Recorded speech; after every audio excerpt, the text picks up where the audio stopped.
ठीक है, तो बेसिकली फर्टिलाइजर्स सेक्टर में some initiatives were taken. One is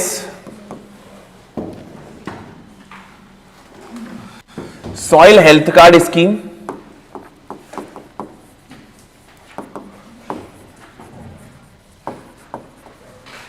Second is nano liquid urea that has been launched in the recent time. Third is neem coated urea, neem coating of urea. And then lastly fourth is PM Pranam. PM Pranam.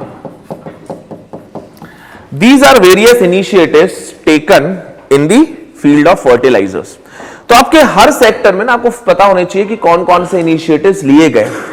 Like हमने agriculture credit में देख लिया काफी अच्छे से. Insurance में we have also seen, that is Fasal Bima Yojana. Irrigation में I just mentioned you about the name, ठीक है, दैट इज कृषि सिंचाई योजना. With respect to fertilizers, these are the various initiatives which are taken. Clear? Now, do you want me to dictate this or you can do this by yourself?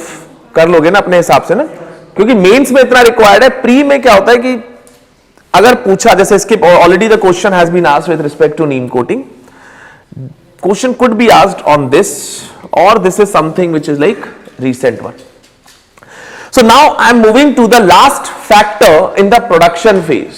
I hope you remember that we have decoded the Indian agriculture into two phases, production and post-production.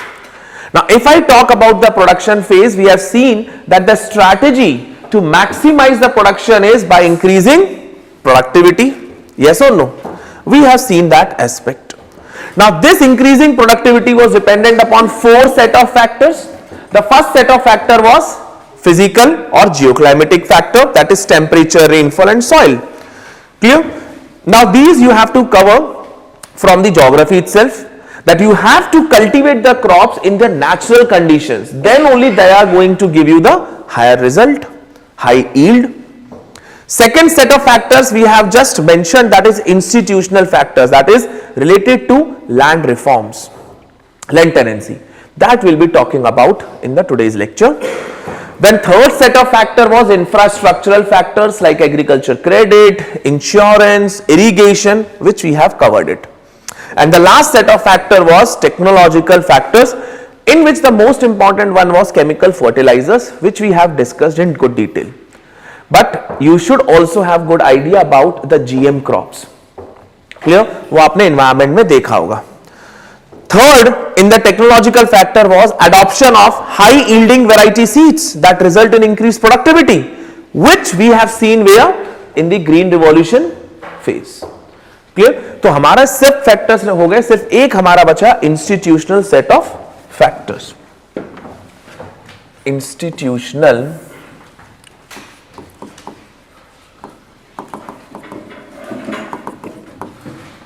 Institutional factors.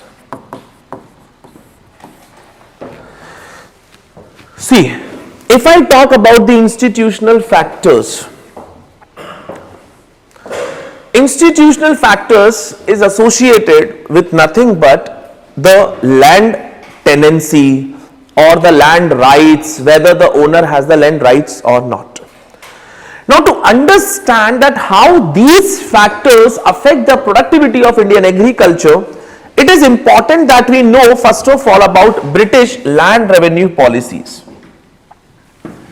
British land revenue policies, which to certain extent we have discussed. British land revenue policies.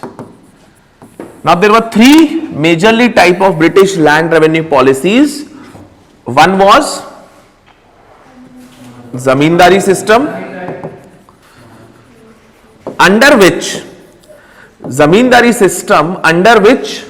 the rights of the zameen, the right to collect revenue from that land was given to whom? Zamindar. So you can say that zamindar has been an intermediary or not? Zamindar is more or less an intermediary between the state and the peasant. Clear? And this right to collect revenue has been given to the zamindar. Second was Ryotwari system. Ryotwari system, under which the right to collect, or the basically state was directly collecting the revenue from the farmer itself or from the cultivator itself. And then third is Mahalwari system. Mahalwari system.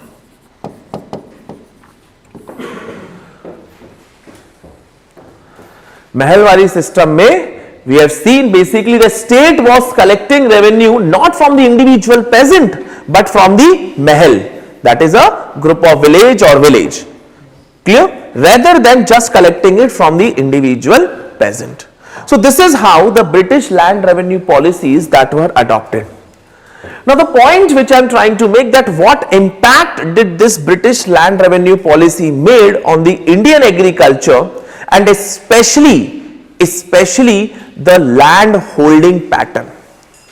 What was the impact of such British land revenue policy on the land holding and overall agriculture? So हमने कहीं ना कहीं ये points देखे हैं. Tell me what were the impact? Sorry? Yes. So some points, if you want, you can write it down. The first is these land revenue policies were highly exploitative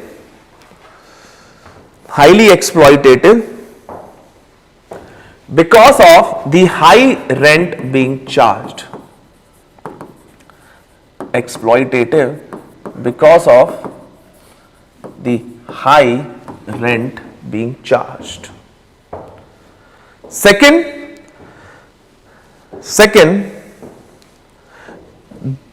rent seeking activity became more profitable. Rent seeking activity became more profitable than cultivating crops. Rent seeking activity became more profitable than cultivation of crops. Third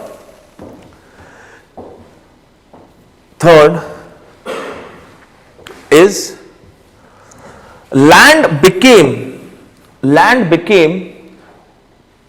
a property. Land became a property, which means it can be transferred. Land became a property, which means it can be transferred. Otherwise क्या होता था कि community समझते थे all use the resources.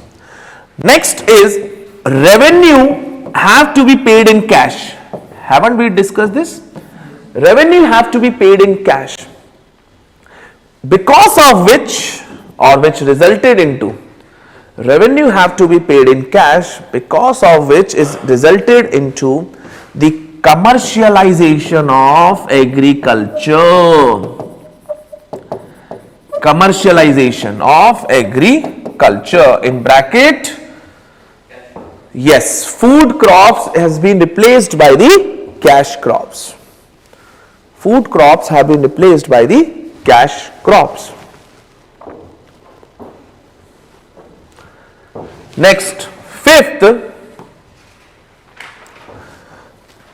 Section में ये point यहीं पे आ सकता था. High rent led to the losing of ownership. High rent led to the losing of ownership of land by the farmers. Ownership of land by the farmers. Next point, again we have discussed this. As you know that rent seeking became more profitable. So what happened? There emerged the absentee landlordism and the number of intermediaries between the actual landowner and the cultivator. So write it down. First of all, next point is emergence of absentee landlordism. Emergence of absentee landlordism in bracket, not interested in cultivation, but seeking for rent.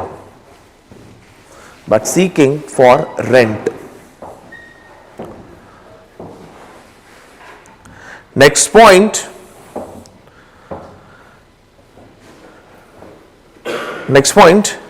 There have been increased incidents of subleasing. Increased incidents of subleasing resulting into subleasing. जैसे, और ये क्यों है? Again because of this reason. Subleasing, जैसे मैंने किसी से lease की ली और मेरे को लगा यार why should I cultivate, again I lease it to some person. Why? Because the rent was much more profitable than doing the cultivation by itself.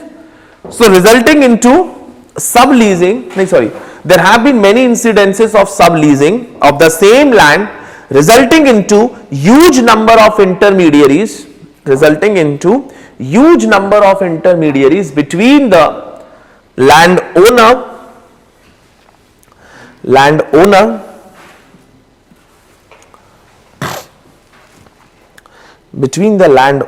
and the actual cultivator.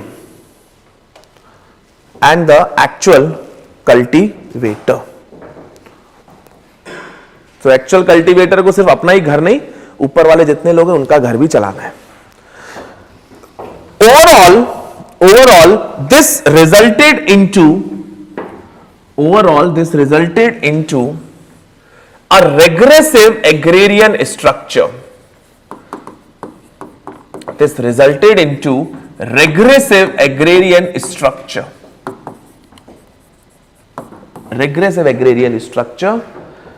In which almost 70% of the land is owned by absentee landlords or money lenders.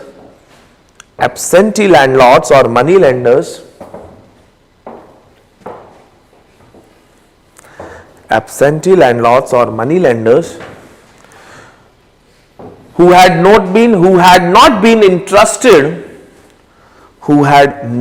interested in undertaking cultivation,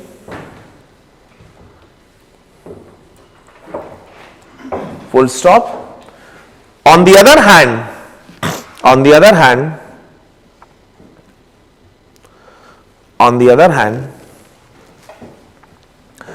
the actual cultivator holds a very small size of the land or holds a small operational land holding.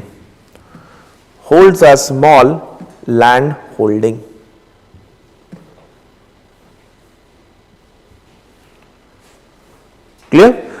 अब मैं आपको बस एक ना ये बता रहा हूं, थोड़ा कई बार ना you will be coming across these words, so just to give you an idea. So you see at the top, it is actually something like this.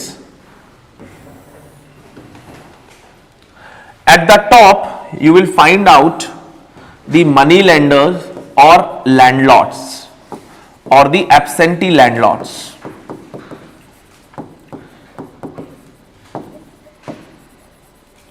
Clear?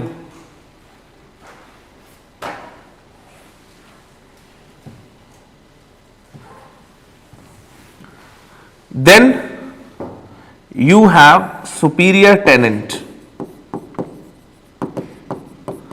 Then you have inferior tenant. Then you have sharecropper. And then you have actual agricultural labor. Now, how is this actual structure?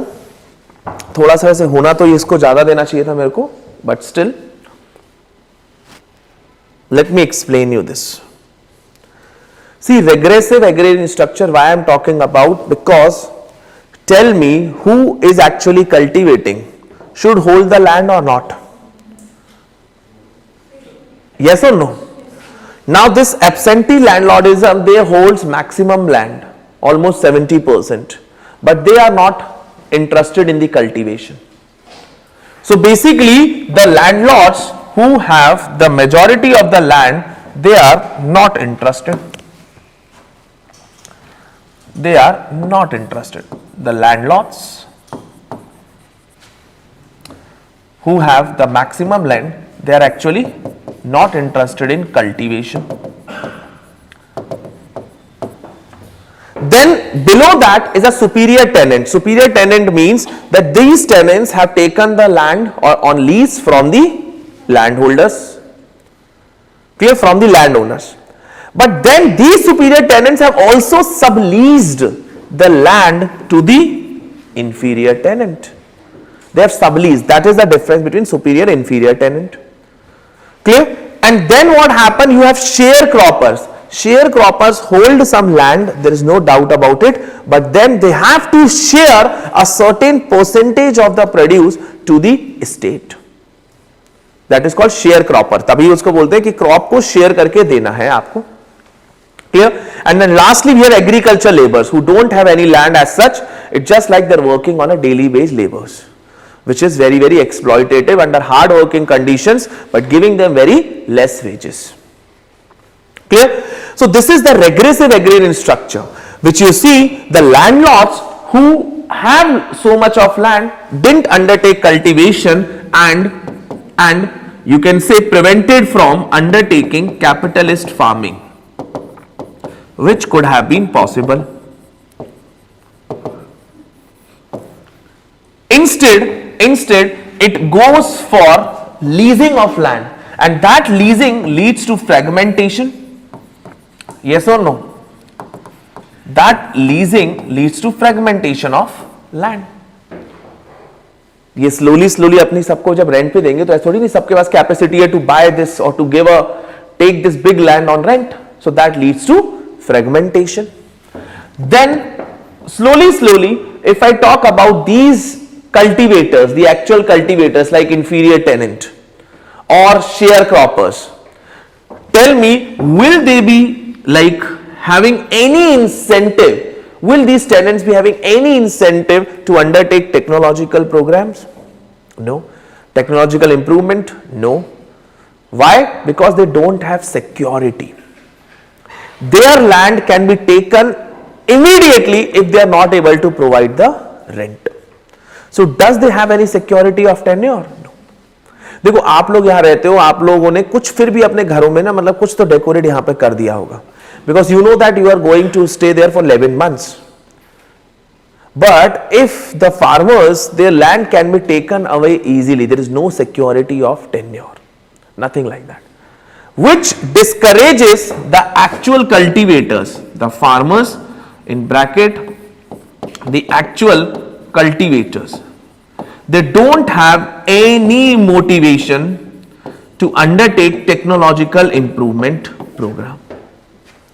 And lastly, we talk about the state who is collecting so much of revenue, but the state have taken no reforms or no, you can say, reforms in agriculture. No reforms in agriculture. State has not undertaken any reforms in agriculture. So that means this leads to what happened? Overall stagnant and backward agriculture with declining operational backward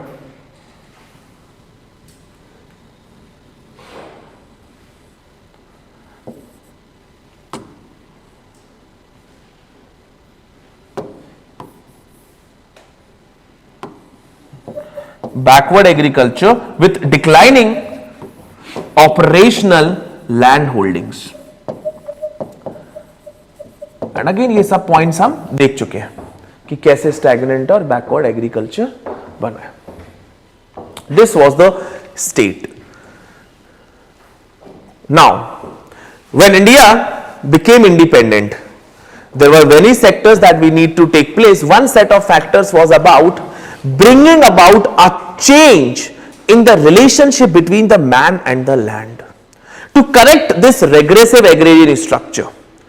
So this is what called land reforms. Land reforms is nothing but bringing about a change in the relationship between the man and the land. If we want to cultivate higher, we should give the land to the person who are actually cultivating, not to the person who is like कि चलो यार मैं land लेके रख लेता हूँ and I'll give it on lease. Not to that person. So land reforms is nothing but simply to correct these imbalances, to correct this regressive agrarian structure by bringing about the change in the relationship between the man and the land. That is what land reforms is. And it is said that these reforms will lead to higher productivity, higher yield. अब ऐसा क्यों है? मैंने आपको खुद ही सोचो, हमने इतनी बार डिस्कस कर लिया. पहली, चलो अभी शायद आगे आपको और समझाऊंगा. So let us discuss what land reforms were adopted then. हमने land reforms का polity aspect, I think we have seen it earlier, if you remember. Polity aspect कि लैंड रिफॉर्म्स को इंप्लीमेंट करने के लिए first constitutional amendment came into picture. Clear? क्यों आया था ये भी हम देख चुके हैं. So that was the polity angle of the land reforms. ठीक है. So I will not be elaborating. I think वो फर्स्ट क्लास ही था एग्रीकल्चर की. ठीक है. सो थोड़ा सा लैंड रिफॉर्म्स लिखते हैं and then I will talk about the phases of land reforms. First phase, second phase, क्या रिफॉर्म्स लिए गए.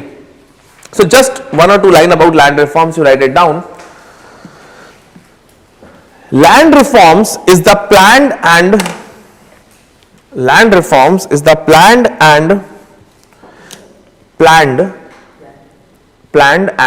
institutional arrangement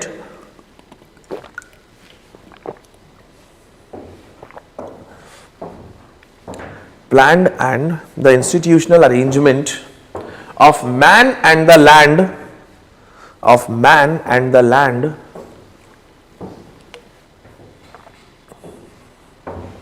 for the optimal usage.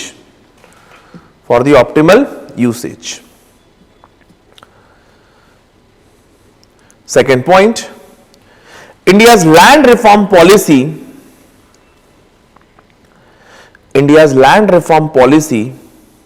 had the following objectives. First point, to remove any impediment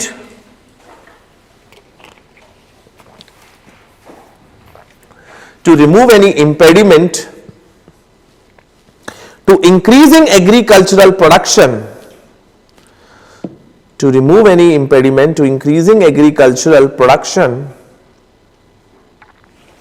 that arises from the agrarian structure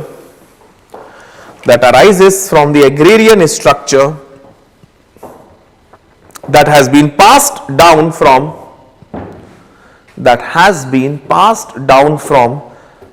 generation to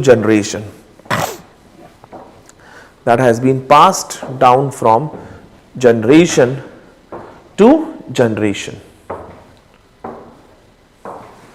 Next point, second sub point, to eliminate all elements of exploitation,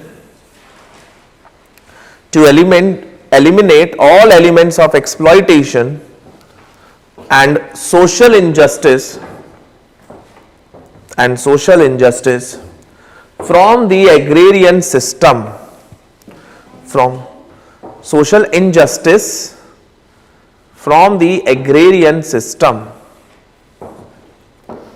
Third sub point, to provide security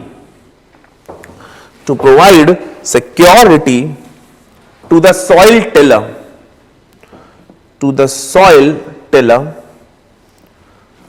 and to ensure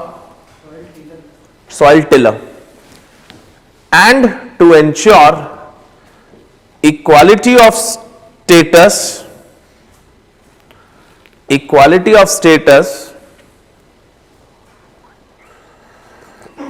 and opportunity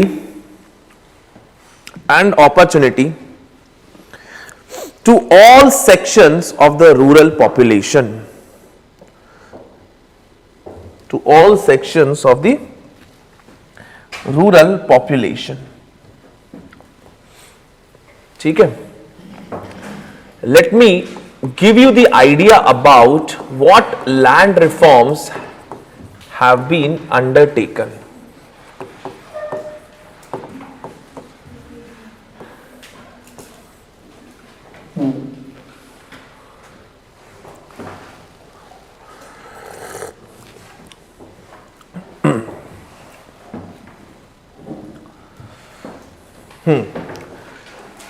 I have divided the land reforms mainly in two phases.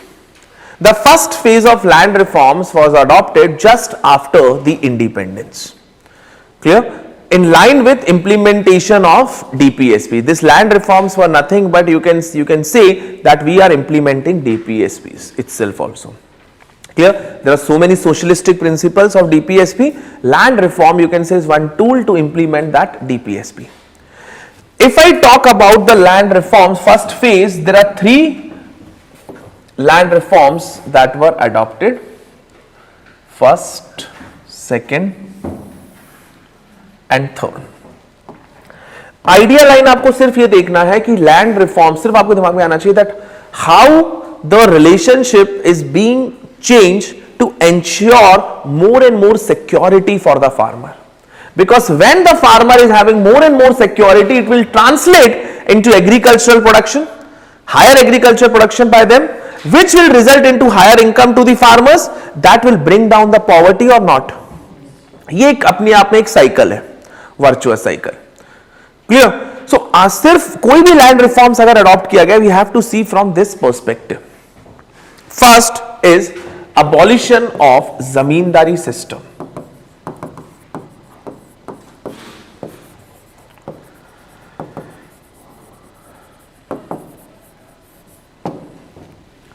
Second, land tenancy reform.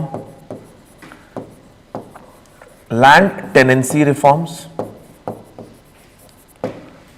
Third, land ceiling laws.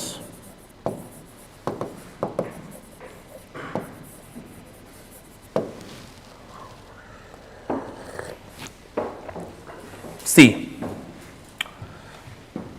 now if I talk about the reform number 1, abolition of zamindari system. See, we have discussed that zamindars were given the right to collect revenue from the farmer over a particular land, and it is like they have the ownership rights over that particular land. Abolition of zamindar system says that these revenue and the ownership rights of the zamindar over that land gets abolished. Now over that land it is going to be abolished. I'll dictate, don't worry, but try to understand first कि जो भी उसकी ownership rights हैं या revenue rights हैं, that will be abolished.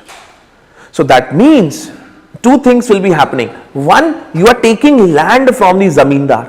Now when you are taking land from the zamindar, that means you are taking their property, and this right to property was a fundamental right at the time of independence. On the other hand, if you are taking this, to whom you are going to give this land? To whom? किसको? Sorry? नहीं, landless farmer मैंने आपको इतनी सारी वो बताई, उसमें से किसको? सुपीरियर, इंफीरियर, नहीं, एक्चुअल कल्टीवेटर में कौन होगा? सबको टेनेंट भी तो हो ही सकता ही है. बेसिकली जो फर्स्ट सबसे पहले जो लैंड है, that gets transferred to the superior tenant. This land gets transferred to the superior tenant. So इसकी right लेके that land has been transferred to the superior tenant, but the zamindar have been given a compensation for that. कि आप कोई बात नहीं, आप compensation ले लो, compensation ले लो for against this property. This is what the zamindari system. So what will happen? Don't you think that this will, when the land will be more brought to the farmer, that will encourage their cultivation, this will encourage them to undertake high technology? to undertake more technological improvement which will result in higher agriculture production. तो ये एक simple सा पहला reform था, abolition of zamindari system. Clear? So write it down about this. Ownership and land revenue related rights. Ownership and land revenue related rights and ownership and land revenue related rights of the zamindar were abolished. Second, land got transferred to the superior tenant.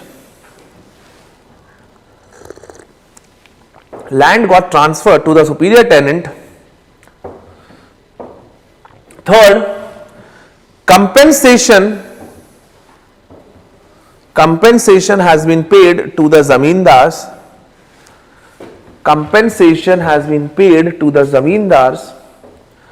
And the land, the compensation has been paid to the zamindars, ठीक है? And the land for personal cultivation in single quote, is personal cultivation in single quote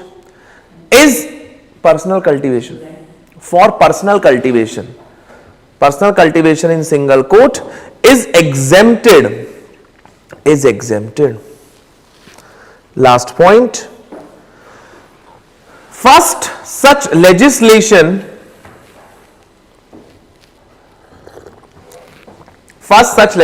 was enacted by Madras in 1948. अब land आपको पता ही है, land is a state subject और central subject, state. Clear? So that's why various state governments they have different land laws.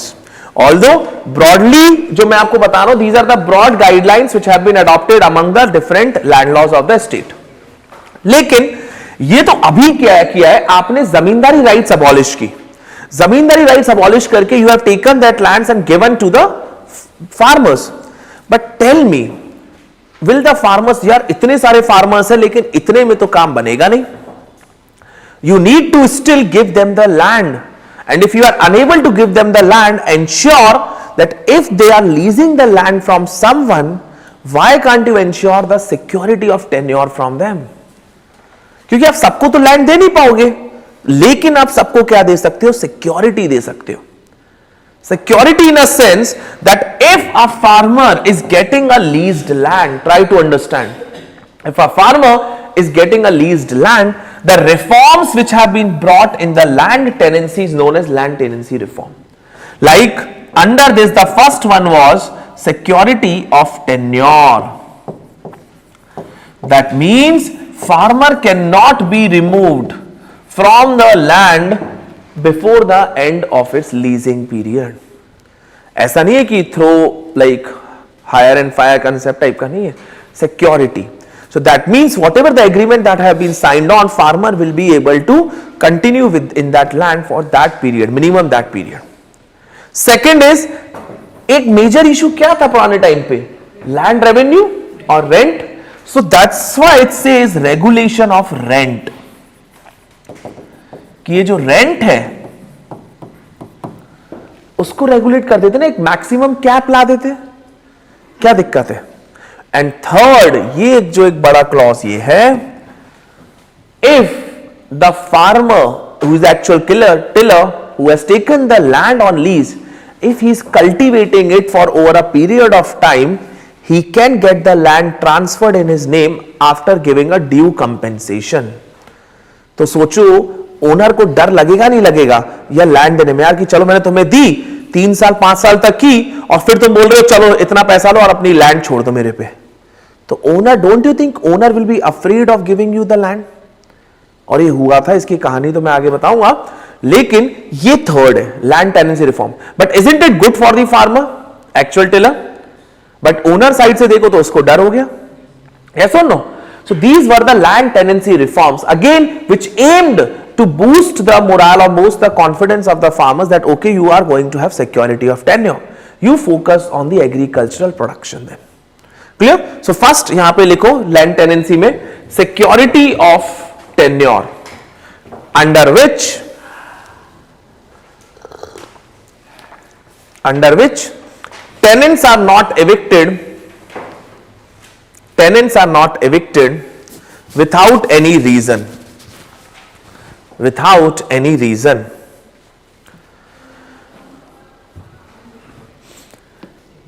exception लिख लेना, exception personal cultivation for the landlord, personal cultivation for the landlord. Next, second, regulation of rent.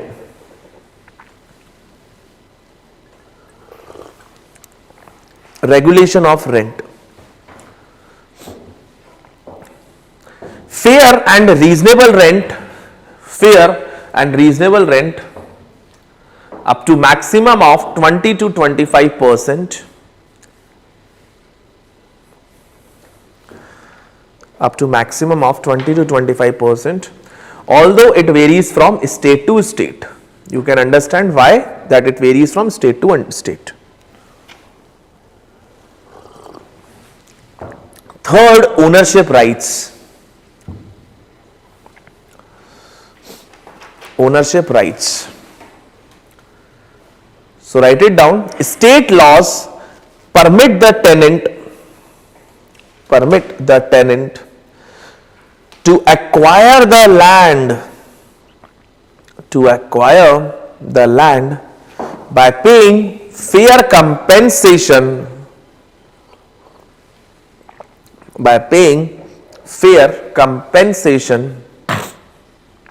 to the owners.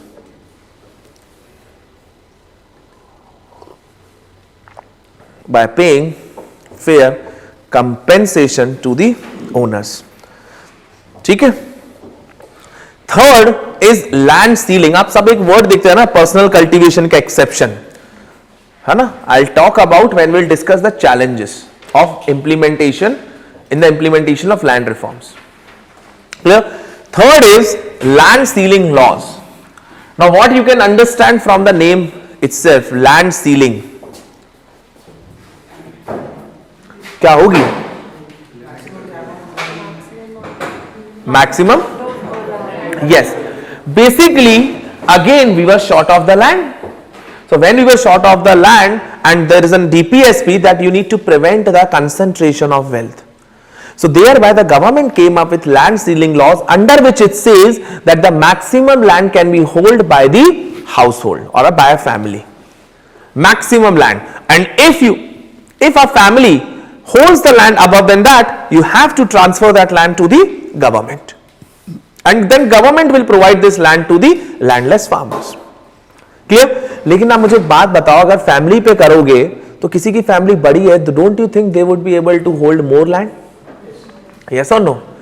तो फिर government ने इस unit को change किया individual, कि चलो इस यूनिट को फिर हम चेंज करते हैं individual, that you can hold a maximum land up to a particular thing for an individual. लेकिन जब तक इंप्लीमेंट हुआ तब तक तो लोगों ने बेनामी ट्रांजैक्शन करके अपने रिलेटिव्स की तू रख लैंड मेरी, अभी खुश रहे थोड़े टाइम तक, है ना, इस तरीके से ट्रांसफर कर ली. रिजल्टिंग इनटू एक फैक्ट आया था, resulting into only 4% of the surplus land has been transferred. Only 4%. Um तो ये था कि रीडिस्ट्रीब्यूशन ज्यादा होगा, बट ओनली 4%. अब इसमें घाटा क्या होगा मैं आपको जस्ट थोड़ी देर में बताऊंगा. आप सीट सोच सकते हो इसका एक नेगेटिव इंपैक्ट क्या होगा लैंड सीलिंग का. मेरे को पॉजिटिव तो कुछ ज्यादा दिख नहीं रहा था, लेकिन सबसे वर्स्ट इंप्लीमेंटेड लॉ जो हुआ है that is land ceiling. The best implemented law has been the zamindari. Land tenancy ओकेश, but the worst is this. आप नेगेटिव क्या सोच सकते हो लैंड सीलिंग का? Very good. Fragmentation actually started from here itself. थोड़ा ब्रिटिश के टाइम से भी है, लेकिन this have actually given a push to the fragmentation. Government को लगा कोई बात नहीं, तुम भी लैंड लो, छोटी सी तुम भी लैंड लो, तुम भी लो, लेकिन छोटी सी लैंड में will you be able to adopt the technology? No. Plus there have been increased cost of production. अब देखो मेरी छोटी सी लैंड है, ठीक है, अब तुम्हारी मानो इसकी लैंड इसके बाहर आती है. अब ये जो बॉर्डर है, इस बॉर्डर में तुम कल्टीवेट करोगे या मैं करूंगा, यहां पे लड़ाई होगी नहीं होगी? ये तो मार्बल अच्छा है तो मार्बल में बाउंड्री दिख रही है, लेकिन लैंड में तो ऐसी बाउंड्री नहीं होती है ना. So what will happen? Don't you think so? There will be disputes.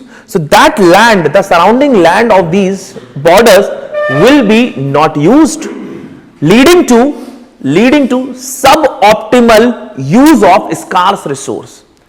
The resource which is scarce itself now suboptimal. आप समझ रहे हो? It's suboptimal. Already जो हमारा resource which is scarce 2.4% of the world's land, but how much is the population? Almost 18%. तो अब उसके बाद भी क्या करें? फिर disputes होंगे, इससे litigations होते हैं, ultimately affecting the productivity. और fragmentation तो है ही है, which is preventing the technological adoption. Increased cost of production. अगर मैं ज्यादा लैंड पे करूंगा, ये तो बेसिक कंसेप्ट है ना इकोनॉमीज ऑफ स्केल का, कि अगर आप ज्यादा करोगे, ज्यादा लैंड पे कल्टीवेट करोगे, और cost of production is going to come down with respect to per unit, come down आने वाली है.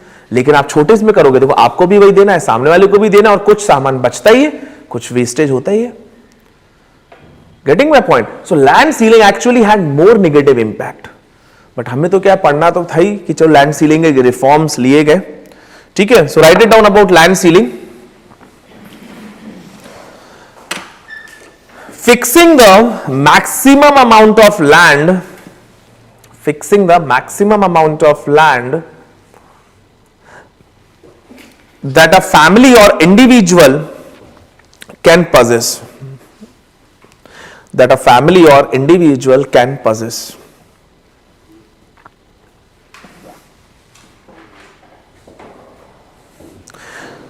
Next point, the surplus land will be distributed among the landless farmers.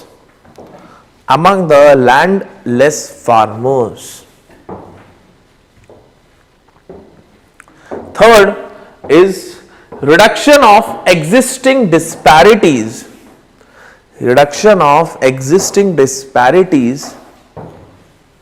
in the pattern of land ownership. Reduction of existing disparities in the pattern of land ownership. Next point, up to 1972,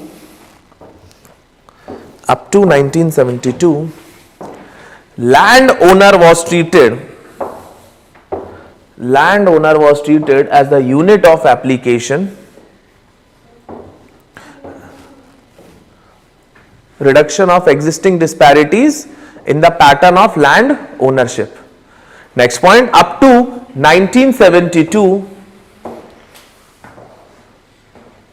landowner was treated as the unit of application. And after 1972, family was treated as the basis of land holding.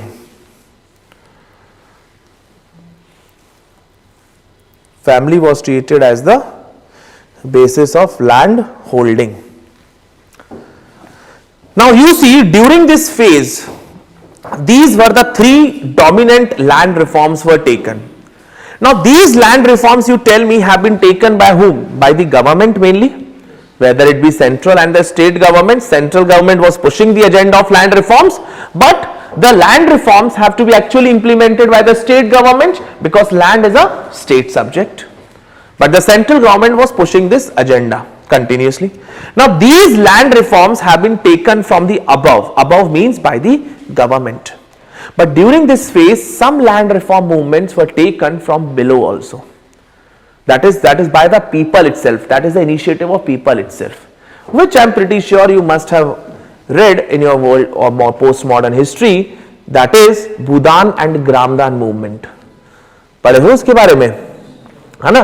तो भूदान और ग्रामदान के बारे में भी कुछ points लिख लो. Those are also land reform movement, kind of that, but those are from below. Below means that was the initiative of the people. Clear? So write it down about Bhudan. It was a socio-political movement.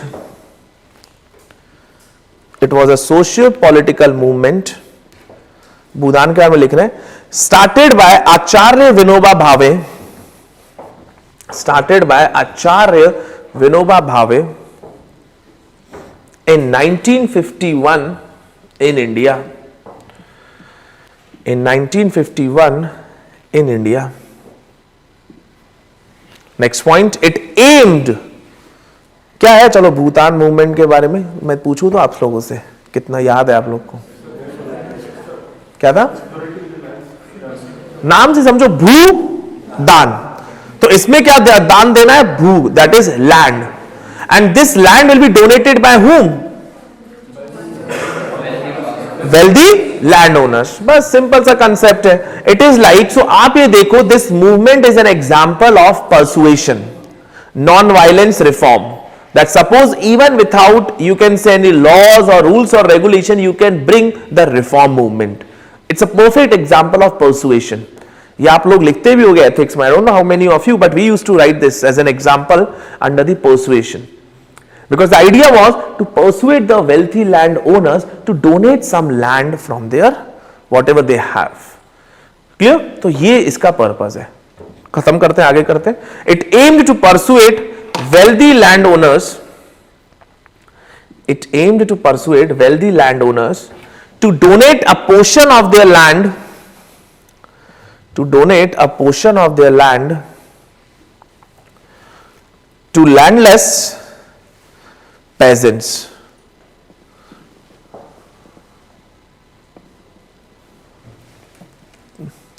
To donate a portion of their land to landless peasant. Next point. The movement gained momentum. The movement gained momentum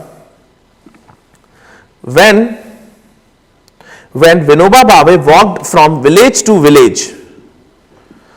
When Vinoba Bhave walked from village to village, requesting landowners to donate their land. Requesting landowners to donate their land.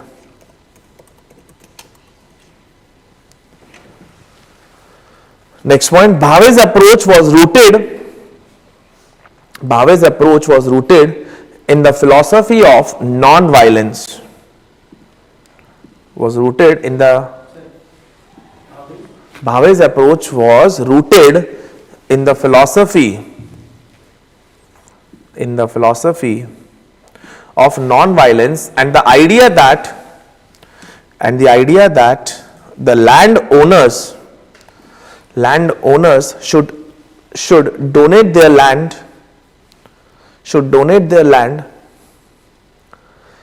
out of compassion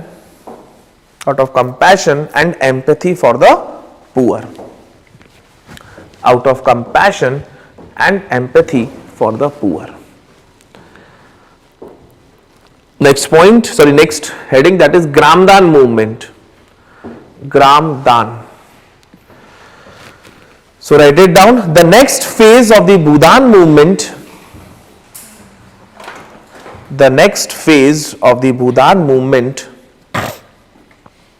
was the Gramdan movement, which aimed to create self-sufficient villages,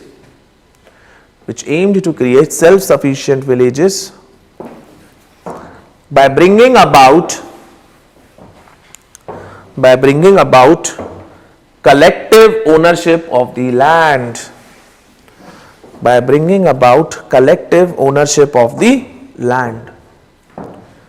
Next point, the Gramdan movement urged villagers.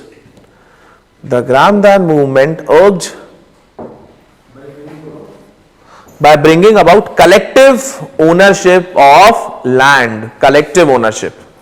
जो actual में पहले village में यही होता था. So collective ownership. Next point, the Gramdan movement urged villagers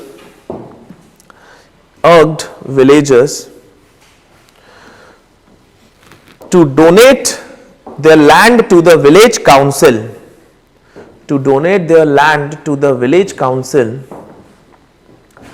Which would then manage and distribute the land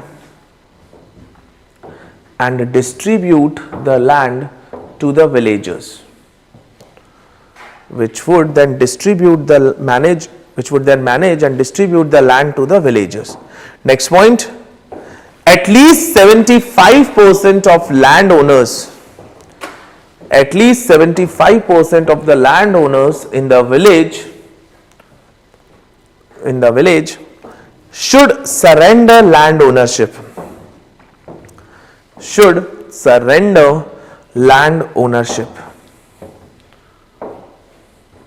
to the village community, and this land should be at least 60% of the village land, and this land should be at least 60% of the village land. Clear? So this is what you see, the first phase of land reforms. Now this first phase of land reforms, can I say, result to one major challenge that have emerged in the Indian agriculture, that is the issue of land fragmentation. इसके facts तो मैं भी आपको बताऊंगा land fragmentation के, but what I mean with the land fragmentation. Land fragmentation, what do you think of the land fragmentation? Fragments में इसके basically land fragmentation एक इंपॉर्टेंट, आप ये बोल सकते हो कि एक टॉपिक भी है, आने का चांस रहता है मेंस में. Now this land fragmentation, if I talk about this, means the decline in the size of operational land holdings. Decline in the size of operational land holdings. Yes or no? Decline in the size of operational land holdings. तो हमारी जो ये operational land holdings है, the size, suppose if I was cultivating earlier, that is at a size of 2 hectares per land, my size have declined. And why and all, just briefly I'll talk about that. Decrease in the size, at the same time I would say increase in the number of small and marginal farmers. Increase in the number of small and marginal farmers. Increase in the number of small and marginal farmers. Now what I mean with this? Small marginal farmers बता चुका हूं. Marginal farmers are those farmers which own the land of less than 1 hectare. Small farmers are those farmers who own the land between 1 to 2 hectares. And then medium and large farmers. Medium and large farmers above 2 hectares. Clear? Now land fragmentation का it's very simple concept, that is the operational land holding जो size है, which is having owned by one person, one farmer, that is declining. And when that is declining, that means the number of operational land holding size बढ़ रही होगी, नहीं बढ़ रही होगी? Number, size कम हो रही है तो नंबर बढ़ेगा, नहीं बढ़ेगा? बढ़ेगा. And if the number is increasing, can't you imagine that there is a possibility of increase in number of the small and marginal farmers? Yes or no? Clear? Now if I give you an idea that इसके facts, so I'll be dictating, don't worry, but then the reasons you should know, and second is the impact which is going to be there. This is how you have to write about this. Suppose अगर मैं आपसे reasons पूछूं, the first major reason is government policies itself, such as land ceiling laws, such as example is land ceiling, such as land ceiling, such as land ceiling. Clear? Government policies such as land ceiling. Now आप ये देखो कि example land ceiling, and we have discussed how these land ceiling is actually divided the land. It is how it is dividing the land and distributing the surplus land to the various farmers. Not only that, even the zamindari system abolition have also done the same. Clear? Second, can you tell me the other point? Inheritance laws in our country. This inheritance laws come into picture when there is a breakup of the family from the joint family system, joint family to nuclear family.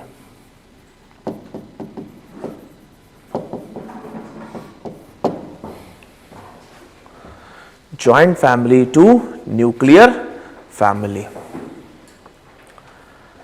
No, joint family to nuclear family. Now when that happen, what is going to be? There will be distribution, है ना? And that distribution also is responsible for this inheritance, that this inheritance laws कि भैया land है उसको बांटेंगे 5 भाइयों में 6 भाइयों में बराबर टाइप का. And now तो it is like even the daughters also have the right. Supreme court verdict have clearly said. ठीक है, तो तुम लोग भी ऐसे छोड़ मत देना, है ना. अगर पापा बोले कि ये क्या है क्या बात है, भाई बोले तो भैया बोल देना कोर्ट में देख लो सुप्रीम कोर्ट का वर्डिक्ट. मेरी बहन तो मजे लेती है मेरे, कहती है देख तेरी प्रॉपर्टी आधी हो गई है एक ही बार में. Third is not just only inheritance loss, apart from that देखो ये ठीक है ना. Increasing burden on the agriculture. आप मुझे बताओ अगर कोई एग्रीकल्चर लिमिटेड एरिया है एंड उस लिमिटेड एरिया में अगर आपका बर्डन बहुत ज्यादा है, बर्डन बहुत ज्यादा है, then what will happen? Again that would require the land to be fragmented. Yes or no? That would require the land, क्योंकि भैया उसको भी तो काम देना है. तो it was like I'll lease out certain land. So this also increasing burden is also responsible for the land fragmentation. So land fragmentation have been, you can say, from the government policies, inheritance laws, and the increasing burden on the agriculture or high demographic pressure. Now tell me the impact this is going to be, the impact it is going to create. First, लो, ठीक है. So I would से लो technological adoption resulting into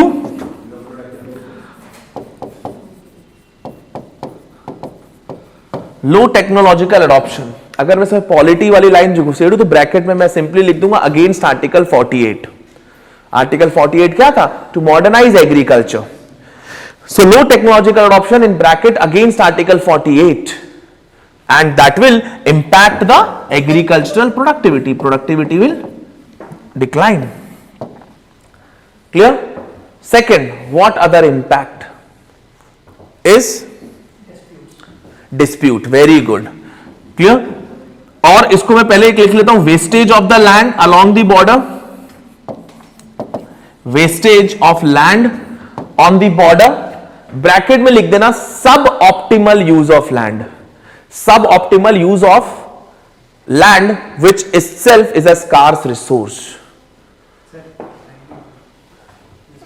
कुछ अपने आप भी लिखा करो, mains का टाइप के कुछ ऐसे तो नहीं है. Wastage of land, wastage of land on the borders. Clear क्यों होती है? अगेन कि कोई भैया की क्लियर बना रहा है कि ये मेरी लैंड है ये तुम्हारी. तो wastage of land on the borders in bracket suboptimal. Don't you think that it's a suboptimal use of land which itself is a very scarce resource? Third is disputes, land disputes leading to litigation,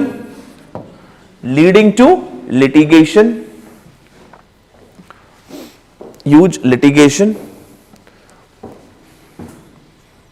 Fourth is, if this land fragmentation is there, tell me, is there is a possibility of capitalist farming? No, it's very difficult. मतलब कहां से हो पाएगी?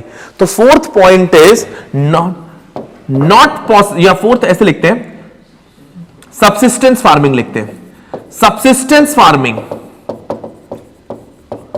In bracket में लिख देना no capitalist farming. Fifth, now when you lease out the land, or basically when there is so much land fragmentation and then there are disputes going on of land, do you have actual land rights? No. So what happened, many people, they find difficulty to access the formal credit because they don't have proper land records as of now.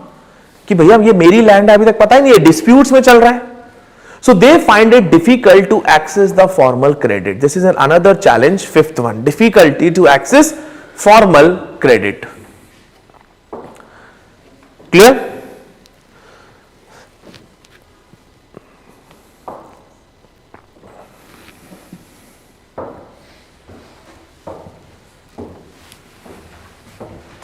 So if you see, it is like there is subsistence farming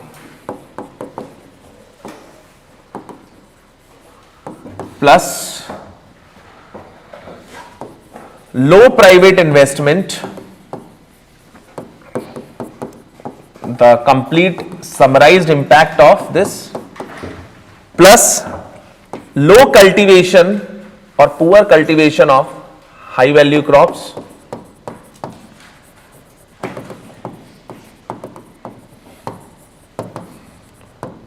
because high value crops require big tract of land, leading to all this leads to low productivity of the land, and when there is low productivity, you combine it with climate change, leading to low agricultural output,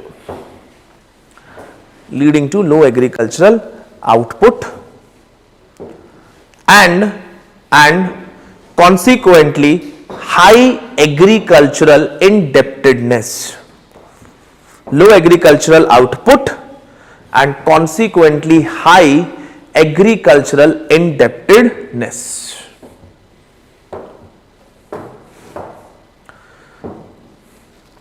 ठीक है, तो इस तरीके से आपके पास एक summarised flow भी है ना. नाउ फैक्ट्स लिख लेते हैं. अब लैंड के बारे में कभी भी आपको अगर फैक्ट देखना हो, जैसे बाकी के बारे में हम इकोनॉमिक सर्वे से देख रहे थे, लैंड का अगर आपको फैक्ट देखना हो, you have to see it from the agricultural census which is conducted in every 5 years. This agricultural census is conducted by the Department of Agriculture in every 5 years. Now what data I'll be giving to you with respect to land, that data is of 10th agriculture census constituted in 2015-16. ज्यादा कोई change नहीं आने वाला है, but 11th agriculture जो census है वो होना तो 2020-21 में था constituted, but due to Covid it was, you can say, constituted later, I would say last year. And last year when the agriculture census जब कॉन्स्टिट्यूट हुआ है, उसको रिपोर्ट आने में तो लगेगा ना time. So whenever you see the word 11th agriculture census, which I am expecting the results will be out in this year, you update the fact with the 11th agriculture census.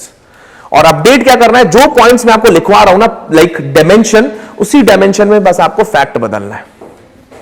So write it down. अब findings of 10th, एक box banana, findings of 10th agriculture census. First it indicates a 1.53%, it indicates a 1.53% decrease in total operated area,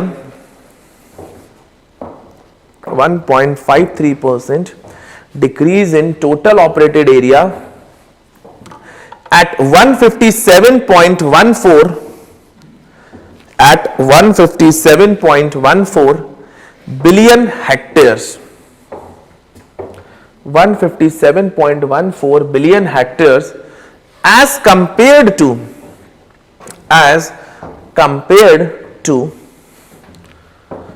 2010-11 data, as compared to 2010-11 data. Next point, there has been an increase there has been an increase in the number of operational land holdings. There has been an increase in the number of operational land holdings to 146 million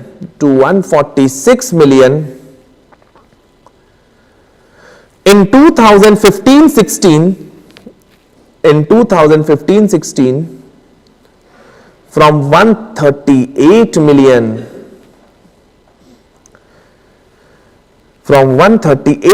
in 2010-11. Next point, out of the total land holdings, around 80%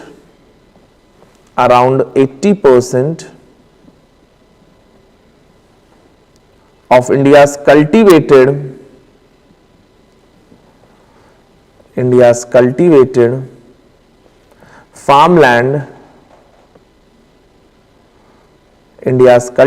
farmland is held by small and marginal farmers. With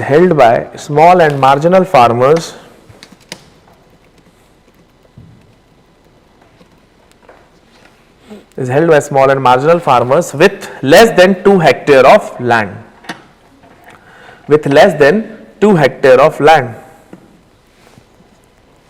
While those with 10 hectare and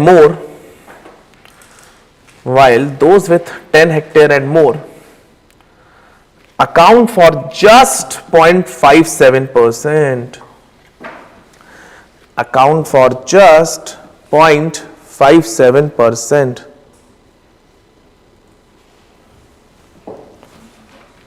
Those with 10 hectare or more account for just 0.57%. तो अब मुझे आप ये बताओ कि हमने land reforms लिए. क्यों लैंड रिफॉर्म्स लिए? Because we have seen the impact on the land created by British land revenue policies. That was the regressive agrarian structure. Now these land reforms which we have taken resulted in another challenge for the Indian agriculture known as land fragmentation. तो अब आपको क्या लगता है जो next set of reforms होंगे वो क्या होंगे? which will be aimed to tackle this issue. Second phase of land reforms.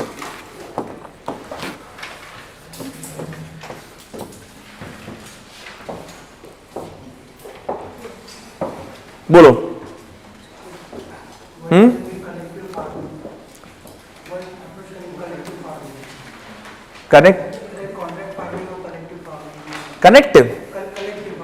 Collective farming, yes.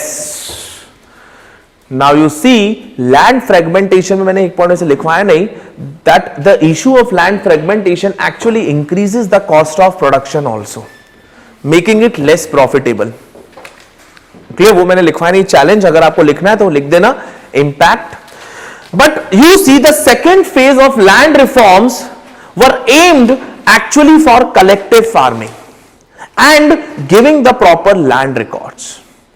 क्योंकि हमने प्रॉब्लम क्या देखी? मेजर प्रॉब्लम क्या होगी कि हमारी जो लैंड है that started to get fragmented, and when land gets fragmented it is difficult to implement any of these measures. The cost of production increase, the productivity ultimately if you see that declines. So the next set of reforms जो है that is based on how we can ensure the collective farming. Second, haven't we also seen that these land fragmentation also leads to certain disputes, and these disputes create another challenge, that is difficult to access formal credit, and that again it's a burden. If you don't get the formal credit on a timely basis, you will delay the implementation of inputs. Yes or no? So thereby if I talk about the second phase of reforms, this focuses on collective farming and proper land records.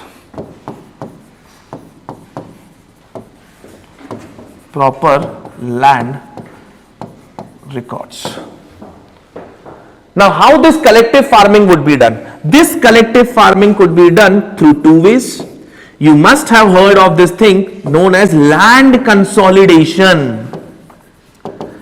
And second is cooperative farming.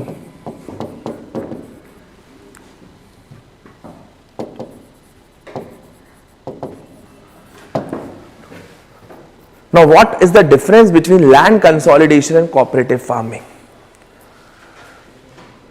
कोई भी एक चीज समझा दो, क्या हो सकता है?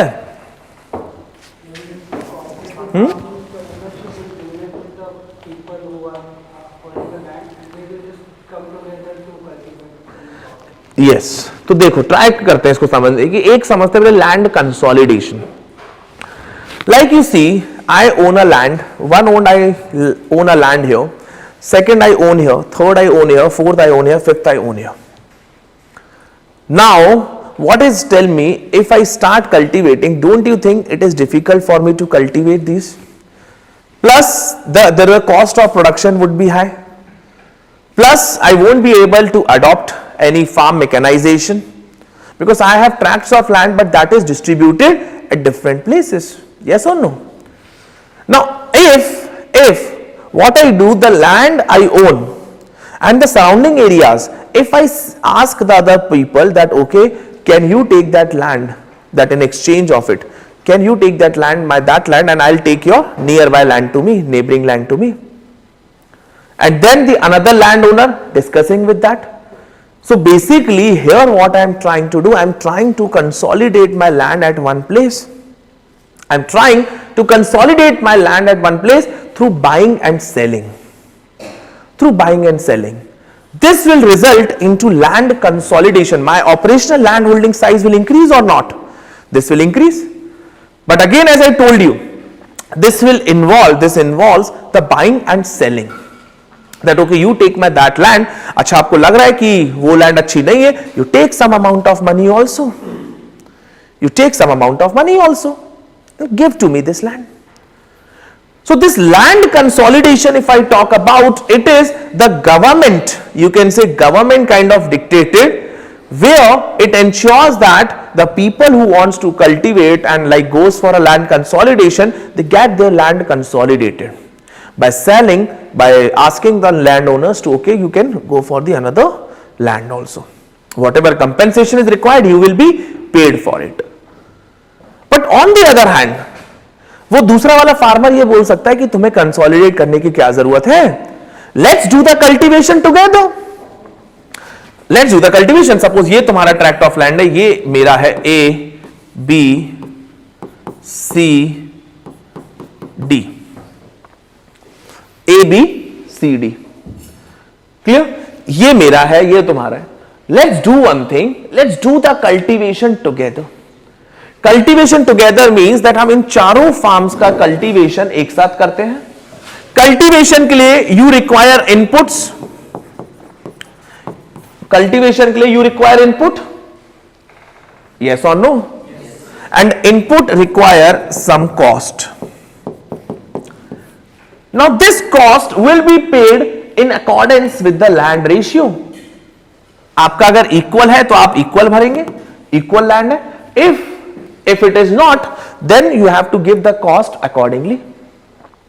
Now then, once you cultivated the crops, whatever produce has been there, this produce will be sold in the market collectively. It will be sold in the market, and the money or rewards will also be distributed according to the land holding ratio. सो इसमें collective farming में एक अच्छी चीज और बुरी चीज क्या हो गई? मतलब अच्छी चीज तो ये हो गई कि okay, now there will not be any wastage of land along the border. Input cost has reduced. At the same time जो आउटपुट है that have increased. Why? Because first output has increased because now you have this land, you can adopt the technology land, you can adopt the technology, you can use the tractor, you can undertake farm mechanisation thing. At the same time, once the output is increased, you can also sell it at a higher rate in the market. Why? Because when there is a higher output you have a high bargaining power. एक small farmer जब बेचने जाएगा उसको कहेगा देना है दे, जा नहीं तो तू. लेकिन जब एक बड़ा सा कोई काफी सारे लोग मिलकर की एक कम्युनिटी बेचने जाती है तो you have lot of output, so you have higher bargaining power, which will result in high income to them. Higher income. With reduced cost, you are getting the higher income. So why not adopt the cooperative farming? तभी बोलते cooperative is not buying and selling unlike the land consolidation. Cooperative farming is based on the principle of cooperation. But is this cooperation easy? No. तभी तो successful नहीं होते. ठीक है? तो this is the difference between land consolidation and cooperative farming. But I hope you understood that why these ideas were initiated, because we want to address the impact or the challenges of the land fragmentation. आप समझ रहे हो ये बात? We want to address the challenge of land fragmentation. ठीक है? चलो कुछ आप कहानी जल्दी से लिख लो लैंड कंसोलिडेशन की. Bringing together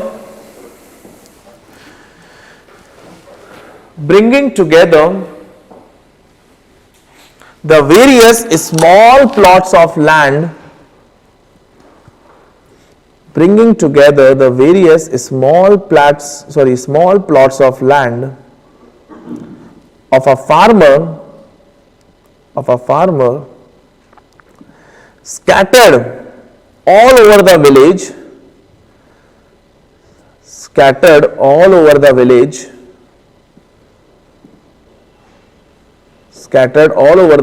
as one compact block,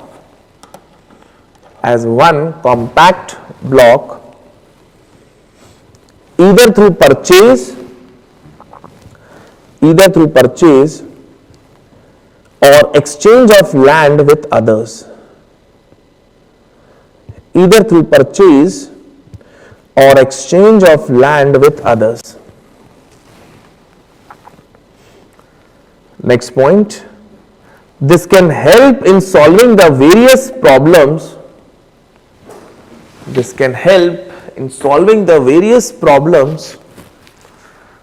Arisen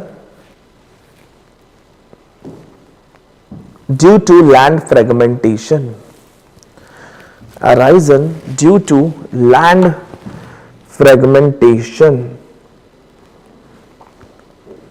Land fragmentation hyphen wastage of land,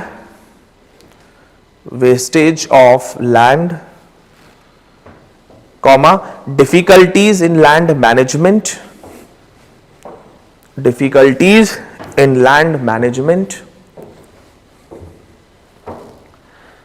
and in the adoption of new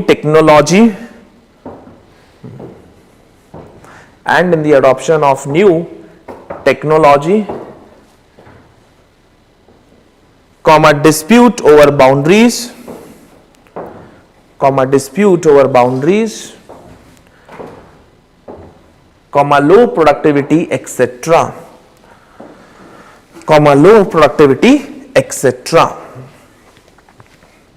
Next point, as much as 120 lakh hectare of land, has been consolidated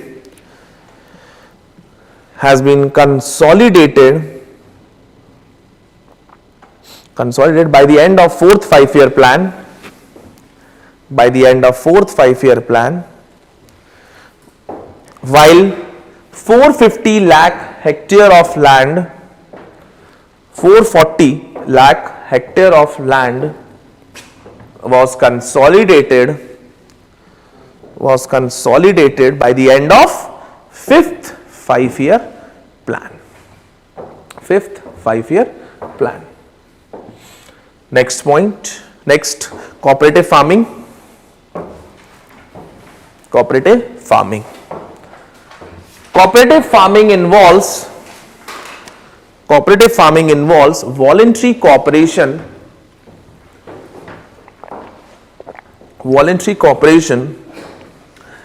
by the farmers by the farmers for undertaking the farming, by the farmers for undertaking the farming.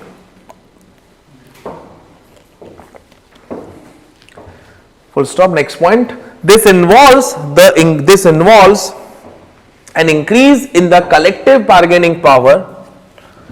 This involves an increase in the collective bargaining power, resulting into reduced input cost,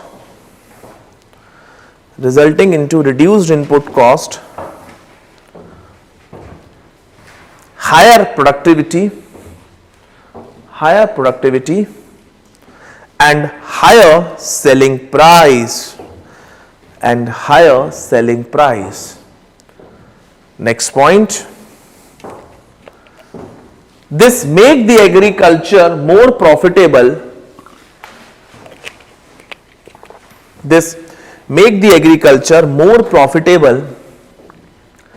Reducing the indebtedness of the farmer.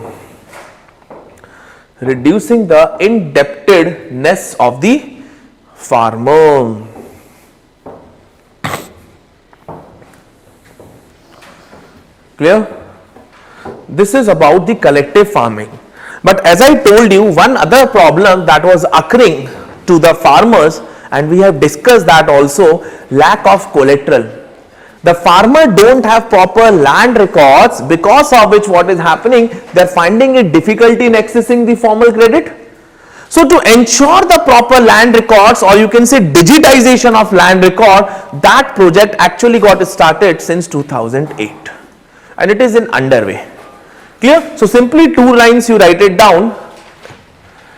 यहां पे आप इसका नाम लिखना, digitization of land records.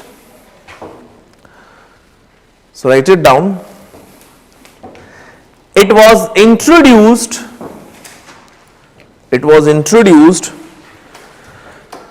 with the National Land Record Modernization Program,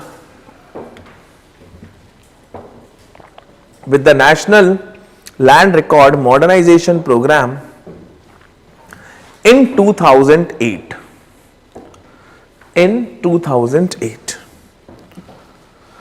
Next point, the purpose of digitization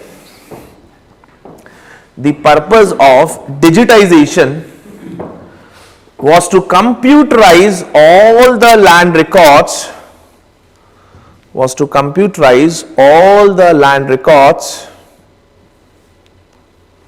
and improve transparency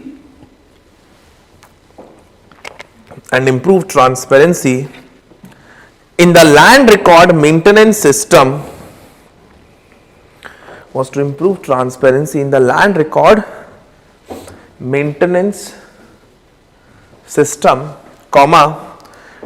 digitized maps and surveys,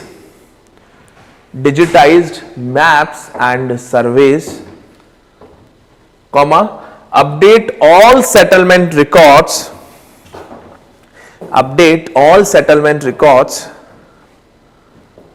and minimize the scope,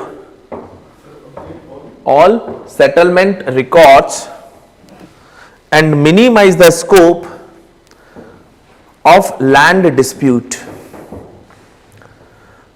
चलो ऐसी एक extra knowledge के लिए आपको मैं बताता हूं. अभी पता है लैंड रिकॉर्ड कैसे होते हैं अभी, मतलब हाउ डू यू आइडेंटिफाई ये लैंड आपकी है?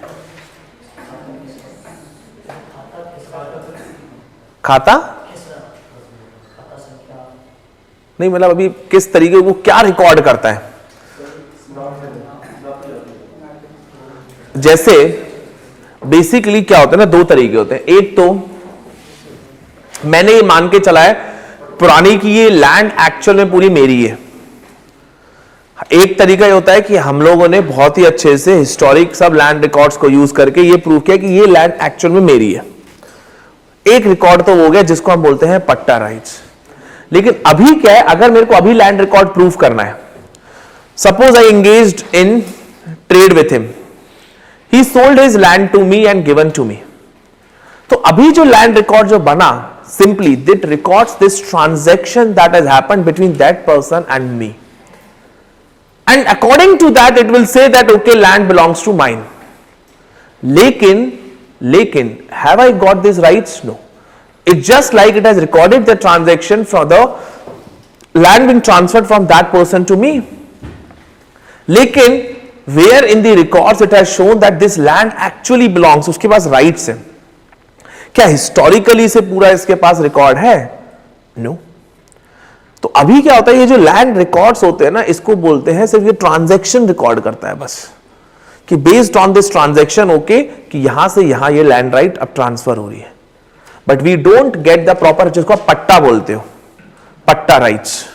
That is known as in English, that is conclusive land titling, कि हाँ ये लैंड एक्चुअली आपकी है. पुरानी हिस्टोरिकल से सब एक बार सर्वे करने के बाद, सर्वे कर लिया ना, like village to village, door to door survey, then you other kind of surveys, और आपकी ट्रांजैक्शंस देख लिए, based on that okay it is realise that this is your own land.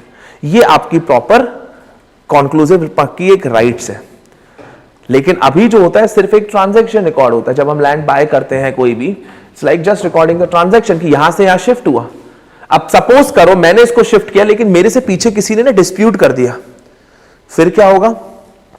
वो तो गई, उसके पास जो प्रॉपर्टी सेल हुई वो लगा हुआ है अब कोर्ट में, कहेगा कि तुमने खरीदी कैसे, तुमने खरीदी कैसे, क्योंकि वो तो डिस्प्यूटेड चल रही है. इसीलिए लोग डिस्प्यूटेड प्रॉपर्टी को जल्दी से निकालना नहीं चाहते कि तुम ले लो चलो. तो फंसा कौन? सपोज मैं तो निकल गया, पैसे कमा के फंसा गया. और द पॉइंट इज, जब ये डिस्प्यूटेड चल रही है और इसने तो पे किया अपना सब कुछ, stamp duty and all very nicely. अब लेकिन जब इसने जो पे किया, तो वो डिस्प्यूट जो चल रही है, that is if that land is taken away, इसका लॉस हुआ, गवर्नमेंट तो कंपेंसेशन देने नहीं वाला. लेकिन अगर मैं इसी की जगह इसको बोल दूं that you have conclusive right, that complete right है आपकी ना इस लैंड पे, प्रॉपर्ली प्रूफ हो गया. This is known as conclusive land titling, कि आपके पास लैंड टाइटल है. नाउ अगर कोई डिस्प्यूट निकालता भी है, that dispute is not against this person, that dispute will be against the government, because government have given him the proper rights over this land right now. So if dispute is happening, that is against government. If the compensation needs to be paid, the government will pay that person the compensation, like this. और suppose अगर इसके यहां से land ले जाती है, तो government will pay him a compensation. तो ये देख डिफरेंस होता है. ये लैंड रिकॉर्ड्स इसीलिए ना इतने डिफिकल्ट होते हैं. अब कहां से आप ये सोचो प्रॉपर लैंड राइट निकाल पाओगे? एक लैंड में हजारों से ज्यादा ट्रांजेक्शन हो चुका है, कैसे निकाल लोगे आप? प्लस कोई ना कोई तो डिस्प्यूट निकलना ही है. That's what is difficult to modernise the land records. It's not easy. बोलना तो आसान होता है हम लोगों को, क्योंकि हम पढ़ाते हैं, but it's very difficult. So but government is doing its best to try to digitise the land records. तो क्या हो जाएगा ना, जैसे डिजिटाइज हो गया, आपके पूरे ट्रांजेक्शंस जो है वो अब तो दिख रहे हैं.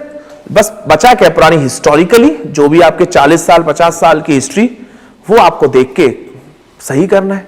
जैसे सही हो जाएगा, the government can be able to give you the proper land rights, कि you have the proper land rights. Any dispute occurs, that's not your problem, that's my problem. लेकिन अभी गवर्नमेंट नहीं दे सकती, अभी तो बस वो ट्रांजैक्शन रिकॉर्ड करके दे रही है. ठीक है. सो हमने क्या लिख लिया? Minimise the scope of land dispute ना. Next one more point, national land record modernisation programme. National Land Record Modernization Program was adopted, or was a centrally sponsored scheme,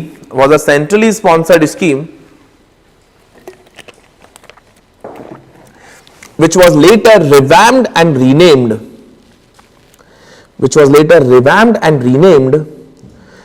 as the Digital India Land Record Modernization Program. As the Digital India Land Record Modernization Program in 2016,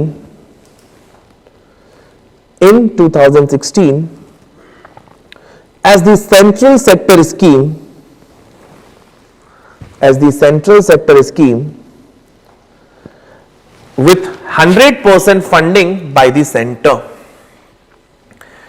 as the central sector scheme with 100% funding by the center. ठीक है, चलो एक last एक छोटी सी मतलब एक heading है which I am pretty sure we have discussed as of now, but फिर भी एक फॉर्मली मैं आपको एक बता दे रहा हूं. How land reforms impact agricultural productivity, and when agricultural productivity is impacted it is going to impact or create a change in the poverty elevation. So I need, ठीक है, देखो इसको बिल्कुल, why not? Suppose land reforms such as collective farming, land reforms encourage collective farming through land consolidation or cooperative farming, which will result in, we have seen, reduced input cost, higher output, higher productivity, and resulting into higher selling price.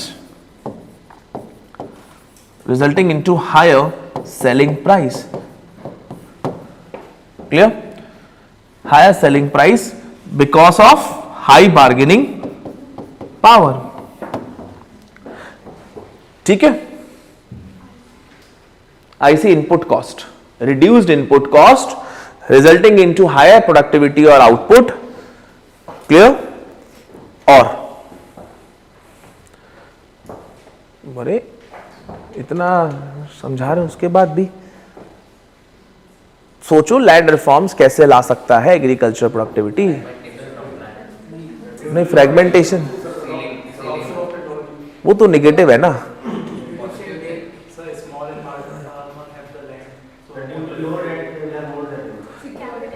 So one point which I can say is basically in this case the ownership will be given to the farmers. Ownership will be given to the farmers, yes or no, which will encourage them to adopt technological improvement. And when technological improvement will be there, that will result in higher agricultural productivity. Clear? This collective farming में एक और word आप लिख सकते हो. Next is collective farming का ही. Collective farming also ensures the farm mechanization, adoption of farm mechanization, again leading to higher agricultural productivity. और बताओ टेनेंसी से, लैंड टेनेंसी से कुछ बोल पाओगे? नहीं.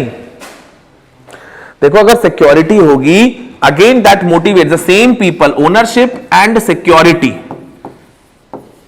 सिक्योरिटी ऑफ टेन्योर्स, और you can say land tenancy rights, ownership and tenancy rights to farmers encourage them to undertake reforms in the agriculture that will result in higher or better productivity. Next, fourth, see land, basically proper land records अगर मिलेगा तो उसका क्या advantage होगा? Very good, collateral. So ये भी तो एक है important. Proper land records will give them land as a collateral that can be used in accessing formal credit, which will be timely, adequate, and on an affordable rate, again leading to higher and higher productivity. Clear? So land reforms have direct linkage with agriculture productivity, no doubt about this. And this agriculture productivity, when it increases, production will increase, the income to the farmers will increase and directly bring down the poverty. Clear? But what challenges have been, you can say, witnessed in implementing these land reforms? What challenges in the implementation of land reforms?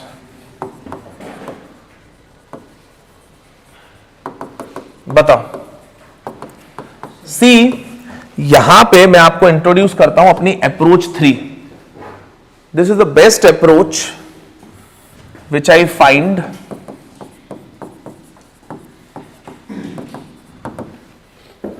एक minute. This approach 3 is known as 4 pillar approach. मतलब ये अगर आपको कोई भी मैं question दे दूं ना, आपको ये लगा सकते हो social justice type of question, ये भी सोशल जस्टिस ही है. Social justice type of question can easily be answered using this. और देखो हम आपके सामने निकालेंगे.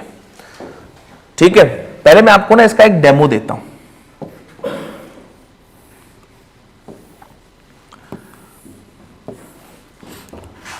Land reforms. मुझे कोई भी एक अच्छी सी प्रॉब्लम बताओ सोशल जस्टिस की.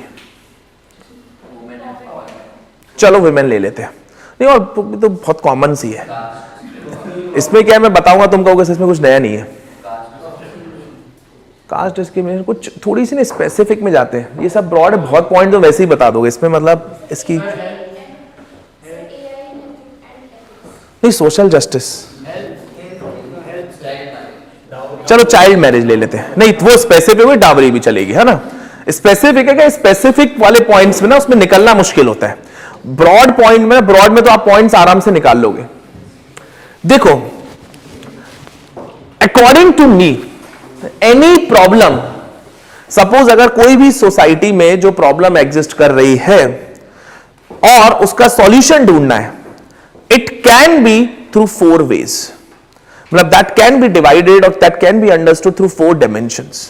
That's why it is said 4 pillar. 1 is at the policy or act or or constitution, whatever, basically at the level of law. Not government, at the level of law. कोई कुछ तो law होना चाहिए. If there is no law, you won't be able to tackle that. या कोई policy नहीं है, you won't be able to come up with that. Second, once that policy is there, then third is institutions. What are the institutions that is responsible for tackling the crimes against a particular thing? जैसे suppose National Commission for Women है ना, for tackling the crimes against women. Third is governance. This is the different thing. Governance is how that body is working.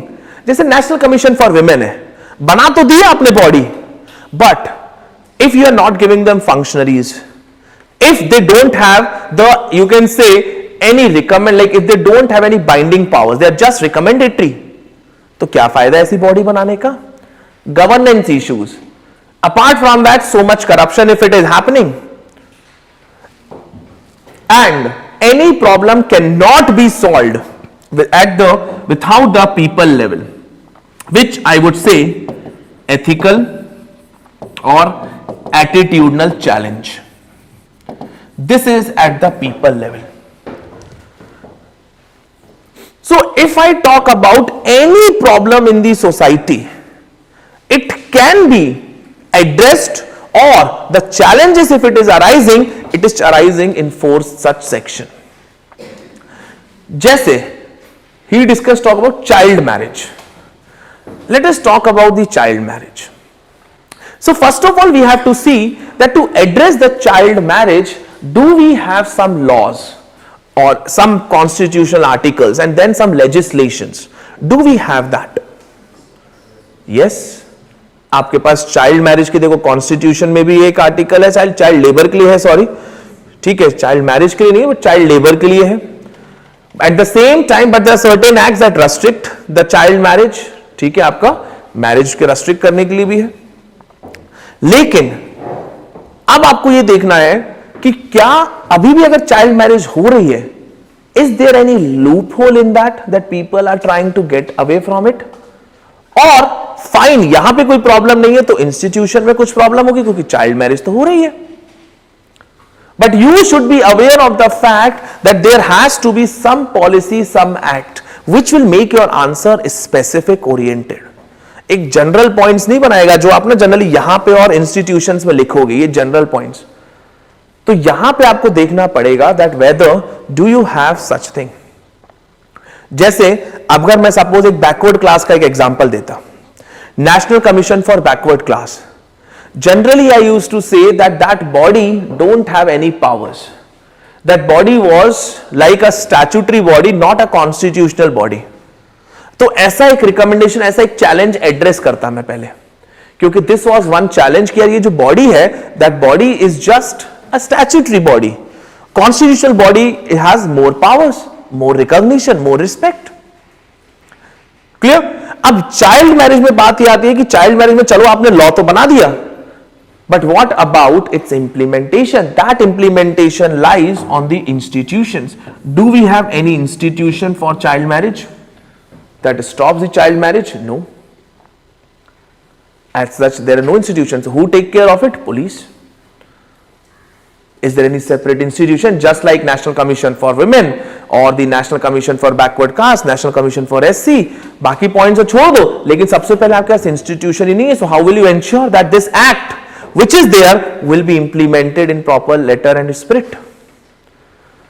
So lack of a dedicated institution, तो automatically वो point बनता है lack of a dedicated institution to implement the law in place. Second, अगर institution होता भी है, the second point we write it is lack of constitutional status. अगर है तो आपका automatically point पता है आपको, lack of constitution status confers less power as compared to the other bodies. So second point, institutions automatically clear. दोनों में से एक point तो for sure होना ही होना है. Next आते हैं governance पे. Now how this body is working, it is very important. How this body is working, that whether such body is actually having powers or not, or they just recommend. तो most of the bodies जो है वो recommendatory होती है. ये आप ऐसे इधर भी लिख सकते हो और उधर भी लिख सकते हो, that most of these bodies are recommendatory in nature. Recommendatory. Now when I say recommendatory, that means advisory body. They don't have the power to take action. अब जब खुद के पास पावर नहीं है to take action, what you will do? Nothing. तो आपके institutions में हो गए 2 पॉइंट्स. नेक्स्ट आते हैं जब हम गवर्नेंस में हमेशा जो प्रॉब्लम आपको मिलेगी, एक मिलेगी फंक्शनरीज की, एक मिलेगी फंड्स की. नेक्स्ट कभी भी आप देखना आपको functionaries that is the vacancies जो आपको बॉडी में हमेशा मिलेगी, चाहे सीआईसी इंफॉर्मेशन कमीशन ले लो, चाहे कोई फंड्स ले लो, मतलब फंड्स की कमी हमेशा मिलेगी. क्लियर? नेक्स्ट इसके बाद अगर हम जब इसकी प्रॉब्लम बताएंगे तो आप लोगों ने ना ये सब चीजें सुनी होंगी that these bodies are not accountable. एक अकाउंटेबिलिटी आप गवर्नेंस पढ़ोगे जब, तो यू विल सी जो प्रॉब्लम्स आती है ना गवर्नेंस की, वो यहां पे हम पुट करते हैं कि अकाउंटेबिलिटी वाली. नेक्स्ट कहां पे आता है? ट्रांसपेरेंसी. से इसमें वैलिड नहीं है, इस चाइल्ड मैरिज वाले में, ठीक है, बट जैसे हाँ अकाउंटेबिलिटी, हु इज इंश्योरिंग कि भैया कि accountable to whom. So next यहां पे आपका अकाउंटेबिलिटी एस्पेक्ट आ जाता है. इसके बाद अगर सपोज कोई भी प्रॉब्लम अगर मैं बोलूं आपसे, it can not be done if it is not the support of people. So thereby here हम यहां पे वही पॉइंट लिखते हैं, awareness among people. सॉल्यूशन अगर लिखते हैं तो हम ये लिखते नहीं है, poor awareness among people, high illiteracy, yes or no, or the idea of daughter as a burden. Clear? तो ये अगेन वहां पे. तो अगर आपको कोई भी problem, I am telling you, कोई भी प्रॉब्लम आपको लिखनी है, सिर्फ आपको यह कि इसका स्पेसिफिक पॉलिसी वाले में ना स्पेसिफिक पता होना चाहिए, then your answer would be very good. Otherwise वो एक जेनेरिक बन जाएगा. जैसे मैं अगर बात करूं मैनुअल स्कैवेंजिंग, या सपोज अनटचेबिलिटी की बात करते हैं. अनटचेबिलिटी में ना government have given, sorry not government, constitution makers have provided the constitution, article है. इसके अलावा हमारे पास एक्ट है, civil society, sorry atrocities act वाली, prevention of atrocities act. So we have the act also. Clear? And काफी stringent provision है. So we have this यहां पे की चीजें ठीक है. But what about the institutions? Institutions को इफेक्टिव अगेन कौन इंप्लीमेंट करता है? पुलिस, इनइफेक्टिव इंस्टीट्यूशन, और you can say discrimination against the caste by the institution itself. Yes और नो? देन यहां पे आपके आता है governance, lack of empathy towards this section, no sensitisation of training. मैं बोलूंगा ये वर्ड्स अभी मैं आपको डिस्कस नहीं कर रहा हूं, बट गवर्नेंस में आपके ना कुछ कीवर्ड्स होते हैं 25 से 50 के बीच में करीबन. तो आपके वो जो कीवर्ड्स है ना, वही कीवर्ड्स आपको यहां पे लिखने हैं. स्पेशली जब आप ये वाले इश्यूज पढ़ते हैं ना, तो यहां पे एक वर्ड आता है sensitive training, sensitisation. You have to be sensitized. That training is given about their issues. Then only you will be able to talk about them. You will be able to understand what they have witnessed. ठीक है, तो sensitization ही नहीं है, no sensitization of training. Apart from that, misuse होता है बहुत ज्यादा, क्योंकि आपको पता ही है ये नॉन बेलेबल ऑफेंस है ना. इसके अलावा लास्ट आता है आपका पीपल. जब तक आप पीपल में अवेयरनेस ही नहीं बना पाओगे तो कास्ट सिस्टम तो रहेगी. How will you? The most important, it is continuously discriminated like also. ठीक है, तो यहां पे आपको दिखाना, तो हर एक में अगर आपने दो दो पॉइंट लिख लिया, किसी में एक किसी में दो लिख लिया, you will be able to write the points through multi-tackle like multi-dimensional way, which will complete your solution. Solution भी यही है. अब solution में मैं क्या लिखूंगा? Strengthen the act. Strengthen the act by putting some fines or whatever, monetary fines. तो वो मेरे को बस एक्ट पता होनी चाहिए. अगर नहीं पता है तब तो आप कुछ भी नहीं कर पाओगे, बट पता होनी चाहिए कि कौन सी एक्ट में क्या लूप होल है. एक ही इंस्टीट्यूशंस का पहला सजेशन यही आता है, गिविंग देम कॉन्स्टिट्यूशनल स्टेटस और कन्फर हायर पावर. अकॉर्डिंगली आपको बॉडी के अकॉर्डिंग वो देख लेना होता है. मेकिंग देयर रिकमेंडेशंस और taking seriously their recommendations, taking action on their recommendations. Clear? Then we talk about the governance, devolving the funds, devolution of funds to these institutions so that they can discharge their duties effectively. Proper sensitization of training. Clear? And then people awareness, communication. और यहां पे आप एक word जो हमने कल पढ़ा था, IEC, ये आजकल, और इसको आइस बोल दो, आइस. ये हमने कहां पढ़ा था? फसल बीमा में ये चलता है. वैसे पहले वर्ड क्या यूज करते थे हम? Awareness. Now we don't use awareness, we use the word ICE. ICE is information, communication and education. क्यों? अवेयरनेस तो देखो आपको भी पता है अनटचेबिलिटी गलत है, but still you do it. और कहीं ना कहीं ये अनकॉन्शियस माइंड में है, तो कहीं ना कहीं क्योंकि डीपली एंट्रेंच्ड है ना हम लोगों की बॉडी, जैसे पैट्रियार्की है वो डीपली एंट्रेंच्ड है. कहीं ना कहीं whatever you try to so much change yourself, it automatically reflects that part. तो अब ये क्या है? आपको सिर्फ अवेयरनेस, आपको अवेयरनेस है that okay this is wrong, but sometimes you are able to do it, that is not even your control. That's why this word ICE, you inform them, communicate them and educate them. Inform, communicate, educate, not just only about awareness. पानी सबको पता है कि wastage करना बेकार है, but you have to communicate in such a way that they by themselves they teach to their children also. You have to educate them also. So ये जो problems है इस तरीके से ना, this is known as 4 pillar approach. Again I'm telling you this is applicable to social justice type of question. अब जैसे land reforms है, land reforms भी तो social justice ही है ultimately. Let us try to just find out, decode the challenges. अगर मैं एक challenge बोलूं land reforms में from the policy perspective, क्या होगा? कि land reforms, do you think has they faced any challenge from the policy, constitutional, कुछ तो जैसे यस. तो पहला पॉइंट देखो आपका ऑटोमेटिकली क्लियर हो गया that my land reform law conflicted with the right of property which was fundamental right. लिखो मत, मैं लिखवा दूंगा, बट अभी आप सिर्फ थोड़ा ना अपना दिमाग चलाओ कि कैसे ब्रेनस्टॉर्म से ना आपके पॉइंट्स बनते हैं, क्योंकि डिस्कशन जो करना था वो हो चुका है. It's like from those points you have to put it in the answer format. कि यार क्वेश्चन पूछ लिया, व्हाट आर द चैलेंजेस, आप कैसे बताओगे? सो पहला point is automatically that first, ये जो conflict with the right, fundamental right, that is right to property. Clear? Second, very good, हमने ये देखो लाइन स्टेटमेंट सब पढ़ चुके हैं. Land is a state subject which brings, you can say, differentiation in their respective laws or variation in their respective laws. Clear? चलो 2 point इसके बहुत है। इंस्टीट्यूशंस में बताओ, who were responsible for implementing these land reforms? First of all state government. Now state government ने काम किया नहीं किया?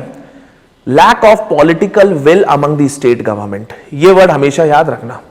कभी भी आप ये मत बोलना कि state governments they have not done. Political will, lack of political will, nicely word, you can use it in the examination without any like सोचना वोचना।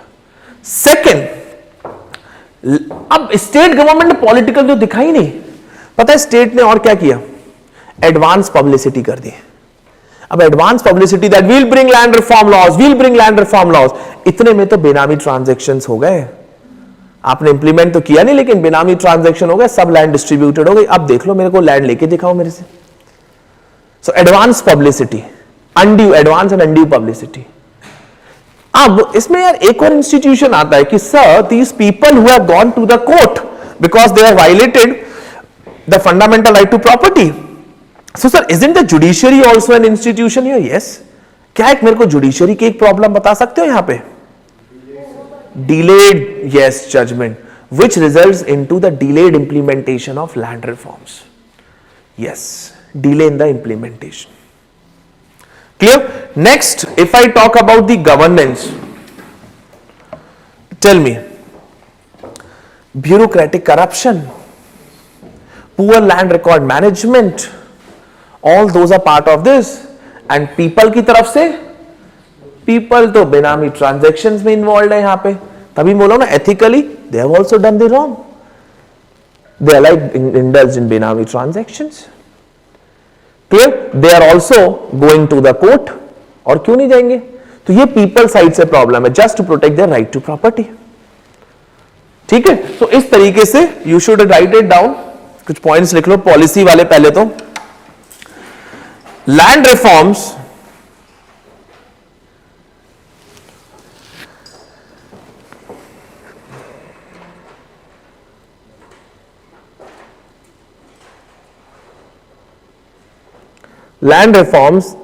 aimed for social justice, which aimed for social justice,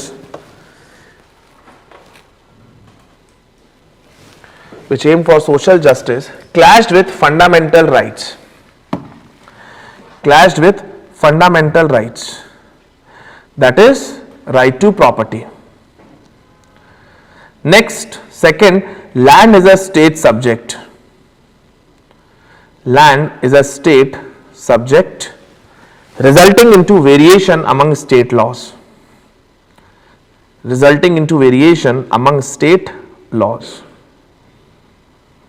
Third, loopholes such as exemption for personal cultivation.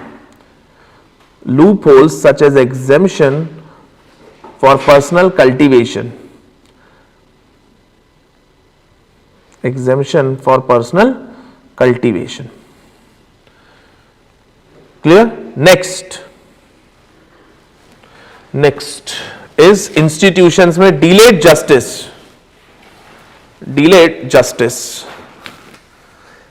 slow disposal of cases,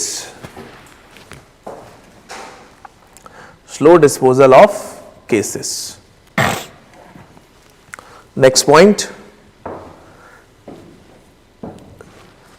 state government failed in the successful implementation of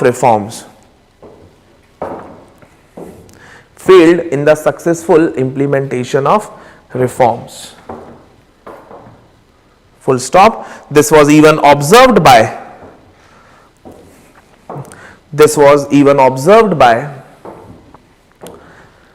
Agrarian Reforms Committee 1973.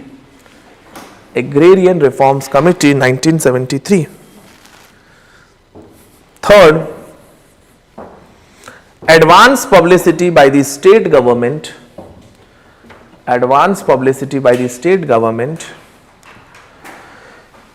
led to Benami transaction.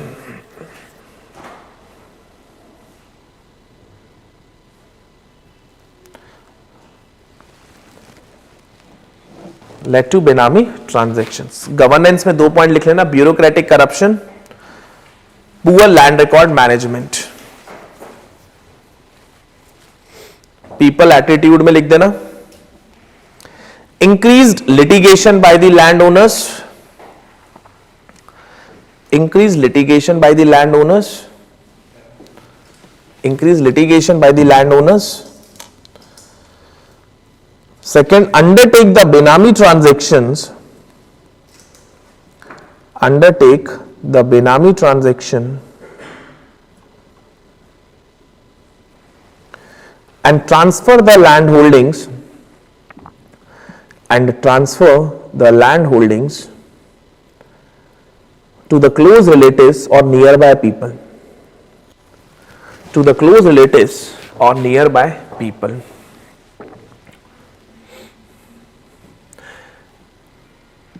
ठीक है.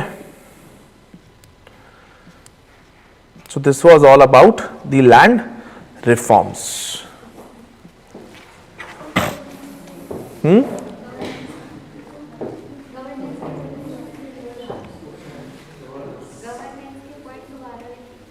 Bureaucratic corruption and poor land record management. Bureaucratic corruption and poor land record management. ठीक है. So यहां पे हमारा खत्म होता है प्रोडक्शन फैक्टर. बस अब हमारा पोस्ट प्रोडक्शन बचा जिसमें हम एमएसपी और एपीएमसी करते हैं. ठीक है. So we'll start the MSP now. So let us start now the post production phase of Indian agriculture. You see, this was production phase, the aim of which was to maximize the production, to maximize the production. But is our game or is our plan only to increase the production? No. What is the ultimate objective? Ultimate objective is to increase the farmers' income. So basically farmers should be given the maximum income against their production. Yes or no? They should be given the maximum income against their production, and thereby here come the post production phase. Now maximum income can be given to the farmers if their post harvest loss is minimized. Yes or no? And how this post harvest loss will be minimized? When you create storage infrastructure. When you create the storage infrastructure. Apart from that, if you can get the maximum income against their production, if you give them a good certain income known as MSP. Now you see, मैंने production तो कर लिया है. Now this production, where I have to sell this produce? Where? Either I can sell it to the government and get the MSP, but this is certain income, or I can go to the market. I'm going to the market and sell my produce there. Yes or no? That is known as MSP. Sorry, that is known as mandi. Agriculture market is known as mandi. So basically we'll be talking about two things in detail. One is MSP and another is agricultural marketing, which we commonly call it as mandi system. Clear? Which we commonly call that as mandi system. So first let me talk about the minimum support price. Let me talk about the minimum support price, that is MSP. Now what is this MSP? See, how many type of risk I have told you in agriculture? Very good. There are three type of risk I have conveyed to you in agriculture. First risk is yield risk. Very good. Second is market or price risk, and third is nature risk. Very good. अब आप मुझे एक बात बताओ, yield risk. See, agriculture हमारा purpose क्या है कि हम लोग कैसे भी करके इस agriculture as a risky business को रिड्यूस करें. यस और no? So thereby, if I talk about this yield risk, how we have to ensure that this yield risk to be minimized? What measures we have, you can say, suggest from your knowledge which you have gathered till now? First is नहीं, green revolution तो method है, अब कैसे हो उसको, high yielding variety seeds और GM crops, ठीक है, अभी ना तो डिबेटेबल है, और fertilizers, irrigation, giving them like credit at the right time so that they can implement it, so that they can apply the inputs at the right time. Yes or no? So there are so many measures which we can suggest through which the agriculture can reduce the yield risk. But अगर मैंने cultivation कर भी लिया, how I am sure of that I will be getting this much income? Why I am saying that whether I am sure of? Because suppose suddenly एकदम से over production हो गया in the market, we don't know how it is going to be, but suddenly somehow market में over production हो गया, the price in the market at that time of that commodity will decrease or increase? Decrease. तो मेरे को तो अब जो price मिलेगा मार्केट में वो कम मिलेगा या ज्यादा मिलेगा? कम. And thereby isn't a risk, मेरा कॉस्ट ऑफ प्रोडक्शन ज्यादा है बट मेरे को प्राइस इतना ज्यादा नहीं मिल रहा है, which I expected this much, but I'm getting something around less. Yes or no? So isn't there a market or price risk? Now this risk have been reduced when the government announces MSP. When the government announces MSP, known as minimum support price. Government कहता है, I'll dictate the proper points, don't worry. Just understand first of all what I'm trying to convey. Government कहता है, why are you worrying about the price? Let me give you an idea that this is the minimum price at which you can sell it to me. This is the minimum price at which you can sell it to me. If you are getting a good price above than this, try to understand. If the market price is greater than this MSP, the price which I have fixed, you can sell it to the mandi, you will get higher return. But if the market price falls below that MSP, and why? How it can fall? When there is an overproduction. If that fall, again, you don't have to worry about it. Why you don't have to worry about it? You can sell it to me, your produce. So don't you think this MSP ensures a certain income, a minimum certain income to the farmers, which reduces this price risk? And thereby then the government will be able to encourage this. This is how the government is encouraging the cultivation of crops by the farmers. क्योंकि पता है कि चलो यार farmers को इतना तो मिलना ही मिलना है. This is the purpose of MSP. Clear? So write it down about MSP. ये रिस्क अपने हिसाब से देख लेना. Where MSP target on this risk. So write it down about MSP. MSP is a form of government intervention. MSP is a form of government intervention to ensure I-N-S-U-R-E, ensure agricultural produce, to ensure agricultural produce against a sharp fall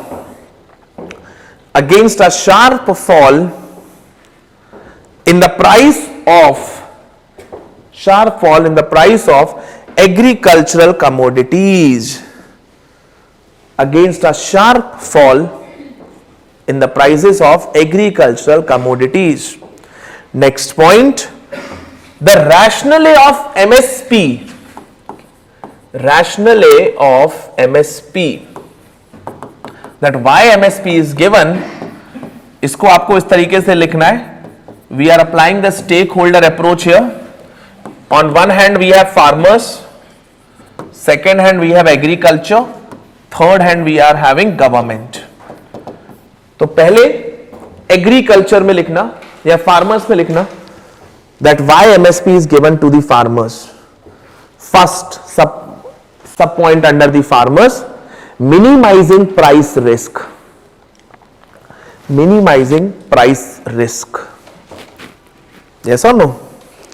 Second, stability of farmers' income. Stability of farmer income. Third, helps in technological adoption. Help in technological adoption. In bracket, high yielding variety seeds. High yielding variety seeds during Green Revolution. High yielding variety seeds during Green Revolution. Next point, reduces distress sale. Now they are not forced कि चलो यार कोई नहीं खरीद रहा इतने में बेच देते हैं. They are like, okay, I'll sell it to the government. So reduces distress sale. Next, enhances farmers' bargaining power. Enhances farmers' bargaining power. Let's see the impact, why this MSP is announced or what impact it will create on agriculture. Tell me, if government is announcing the MSP of certain crops, what it will like to do? What type of cropping pattern it will like to do? It will like to encourage the cultivation of such crops. जैसे अभी recently आपने देखा होगा वाला mission आया था एक national mission on edible oil palm वाला. Government announce higher support. या चलो ग्रीन रिवॉल्यूशन ही देख लो. ग्रीन रिवॉल्यूशन में do you remember one feature I told you, price support policy. अगर आप अपना वो एक बार देखोगे ग्रीन रिवॉल्यूशन में features, just go through that features और वहां पे आप देखना मैंने एक प्राइस सपोर्ट लिखवाया होगा. Why this price support was given? Why this price support? Because then only the farmers will be cultivating. Farmers are like, okay, I'll do everything, I'll adopt the technology, I'll put these seeds in my farm also.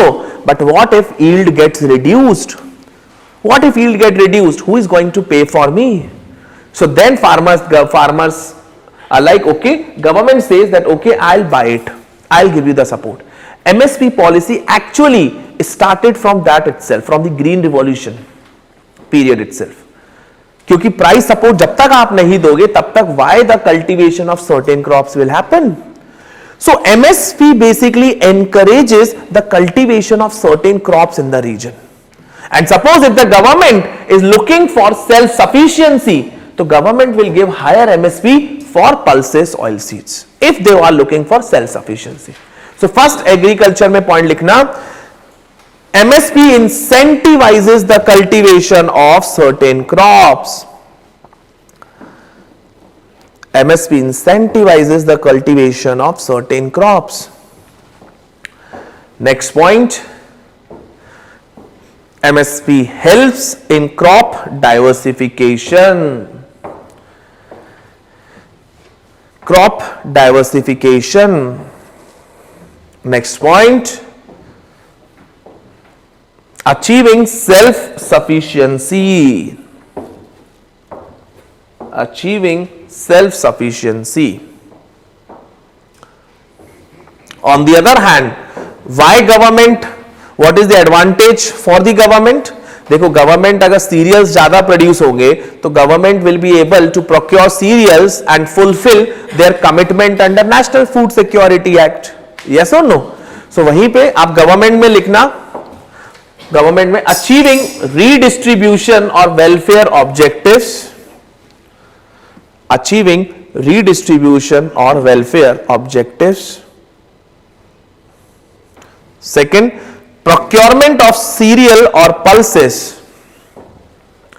Procurement of cereal or pulses, etc. for food security. For food security. ठीक है. Next point. तो देखो ये तो हमने अभी rationally देखा है, लेकिन कुछ pre related information it is important about MSP which you can also write it down. Like MSP जो है, MSP is announced for how many crops? देखो क्या होता है, MSP is announced for 22 crops plus 1 crop that is FRP for sugar cane. For sugarcane. So MSP is announced 20 for 22 crops plus FRP, that is fair and remunerative prices for sugarcane. Clear?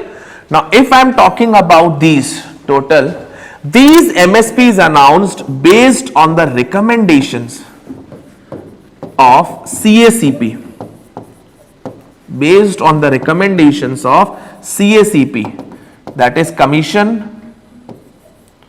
of Agricultural Cost and Prices. Commission of Agricultural Cost and Prices. But ultimately, who decides the MSP and FRP? Who decides? It is actually the Cabinet Committee on Economic Affairs announces the MSP and FRP before the sowing season. Sowing season से पहले ही बताओगे नहीं बताओगे, क्योंकि तभी तो idea लगेगा farmers को whether I have to cultivate this crop or not. Clear? So cabinet committee on economic affairs. Now one more point, can the market price, can the MSP be higher or lower than market price? Both. Yes, market price can be higher or lower. Market price का MSP से कोई link थोड़ी नहीं है. MSP simply sets a benchmark. If there is a less supply, higher demand, market price will go up. But if there is too much supply, less demand, market price will go down. So next point, market price can be higher or lower than the MSP. Clear? But the next, another difference point is, sir, what is the difference between this MSP and FRP, sir?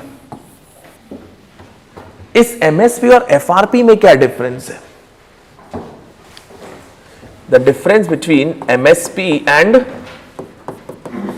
FRP, what is the difference? देखो, first of all MSP is the price at which government procure from the farmers, yes or no? But FRP is the price. FRP is the price किसके लिए होता है ये? Sugar cane के लिए. That means sugar cane farmers के लिए एक प्राइस है, तो इतना मिनिमम प्राइस पे आपको शुगर केन खरीदना होगा. FRP is also nothing but the minimum price. आप इससे ज्यादा भी खरीद सकते हो if higher demand less supply. But FRP is the minimum price at which, or the price,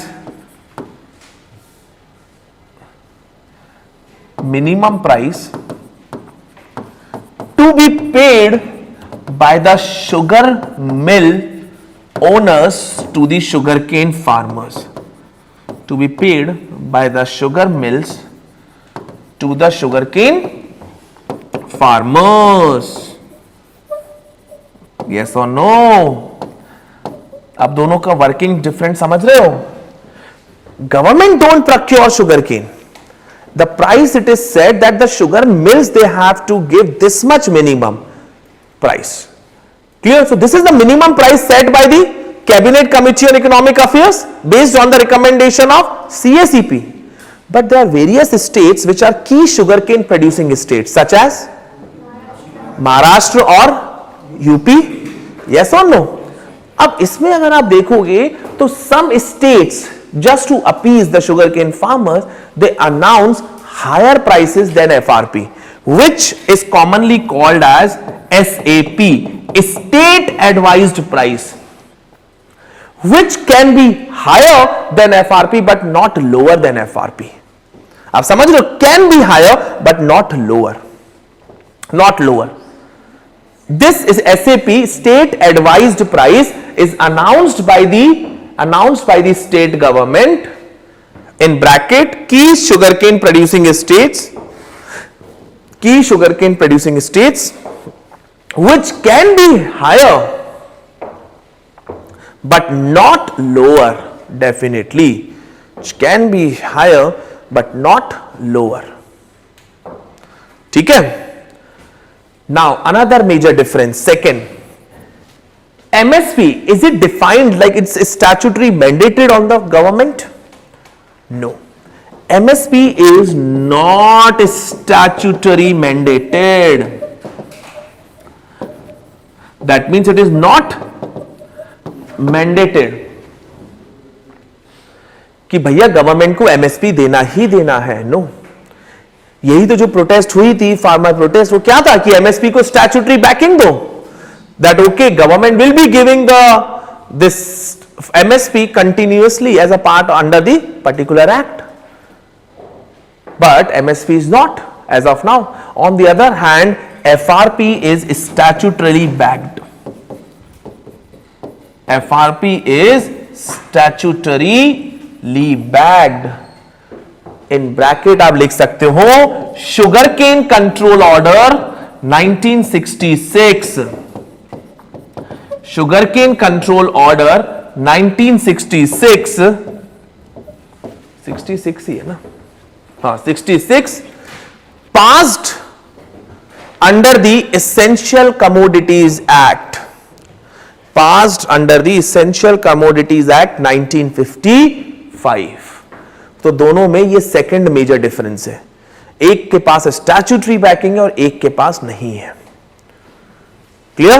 And lastly, third difference, MSP is announced for 22 crops, FRP is announced for 1 crop. बाकी चीजें वो सेम थी. They are recommended by the CACP. Clear? And again that कि CCEA, Cabinet Committee on Economic Affairs, announces both MSP and FRP. वो same है. Now the last thing here with respect to the prelims fact is ये जो sir 22 crops हैं ये कौन से हैं? So write it down the list of 22 crops. 2 bar question आ चुका है अलग अलग तरीके से. The list of the 22 crops include, अभी उसी लाइन में लिखना, include 14 crops of the Kharif season, 14 crops of the Kharif season, 6 Rabi crops, 6 Rabi crops, and two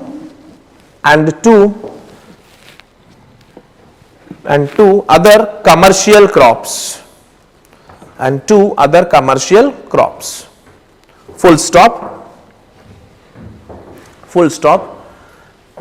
In addition, the MSP of Toria, in addition, the MSP of Toria, Toria, Toria, Toria, and dehusked coconut,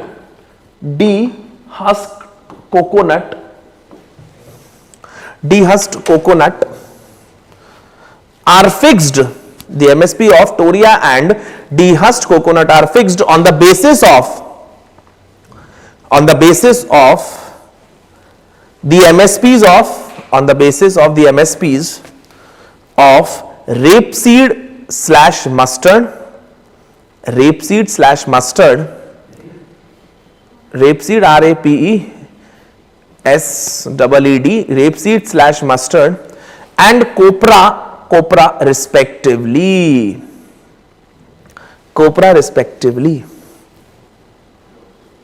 Next point, the list of crops are follows. The list of crops are as follows. The list of crop are as follows. First sub point, cereals in bracket 7, cereals in bracket 7 hyphen paddy, wheat, barley, jowar, bajra, paddy hyphen wheat hyphen barley hyphen jowar hyphen bajra hyphen maize and ragi,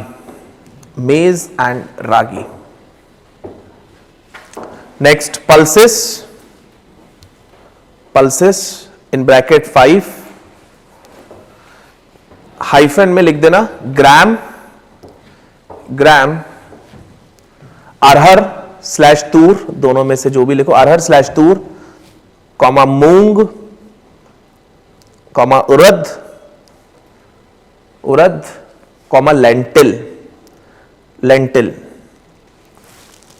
next oil seeds in bracket 8, oil seeds in bracket 8, groundnut, groundnut, comma rapeseed slash mustard, rapeseed slash mustard, comma toria, comma soybean, comma soybean, comma sunflower seed,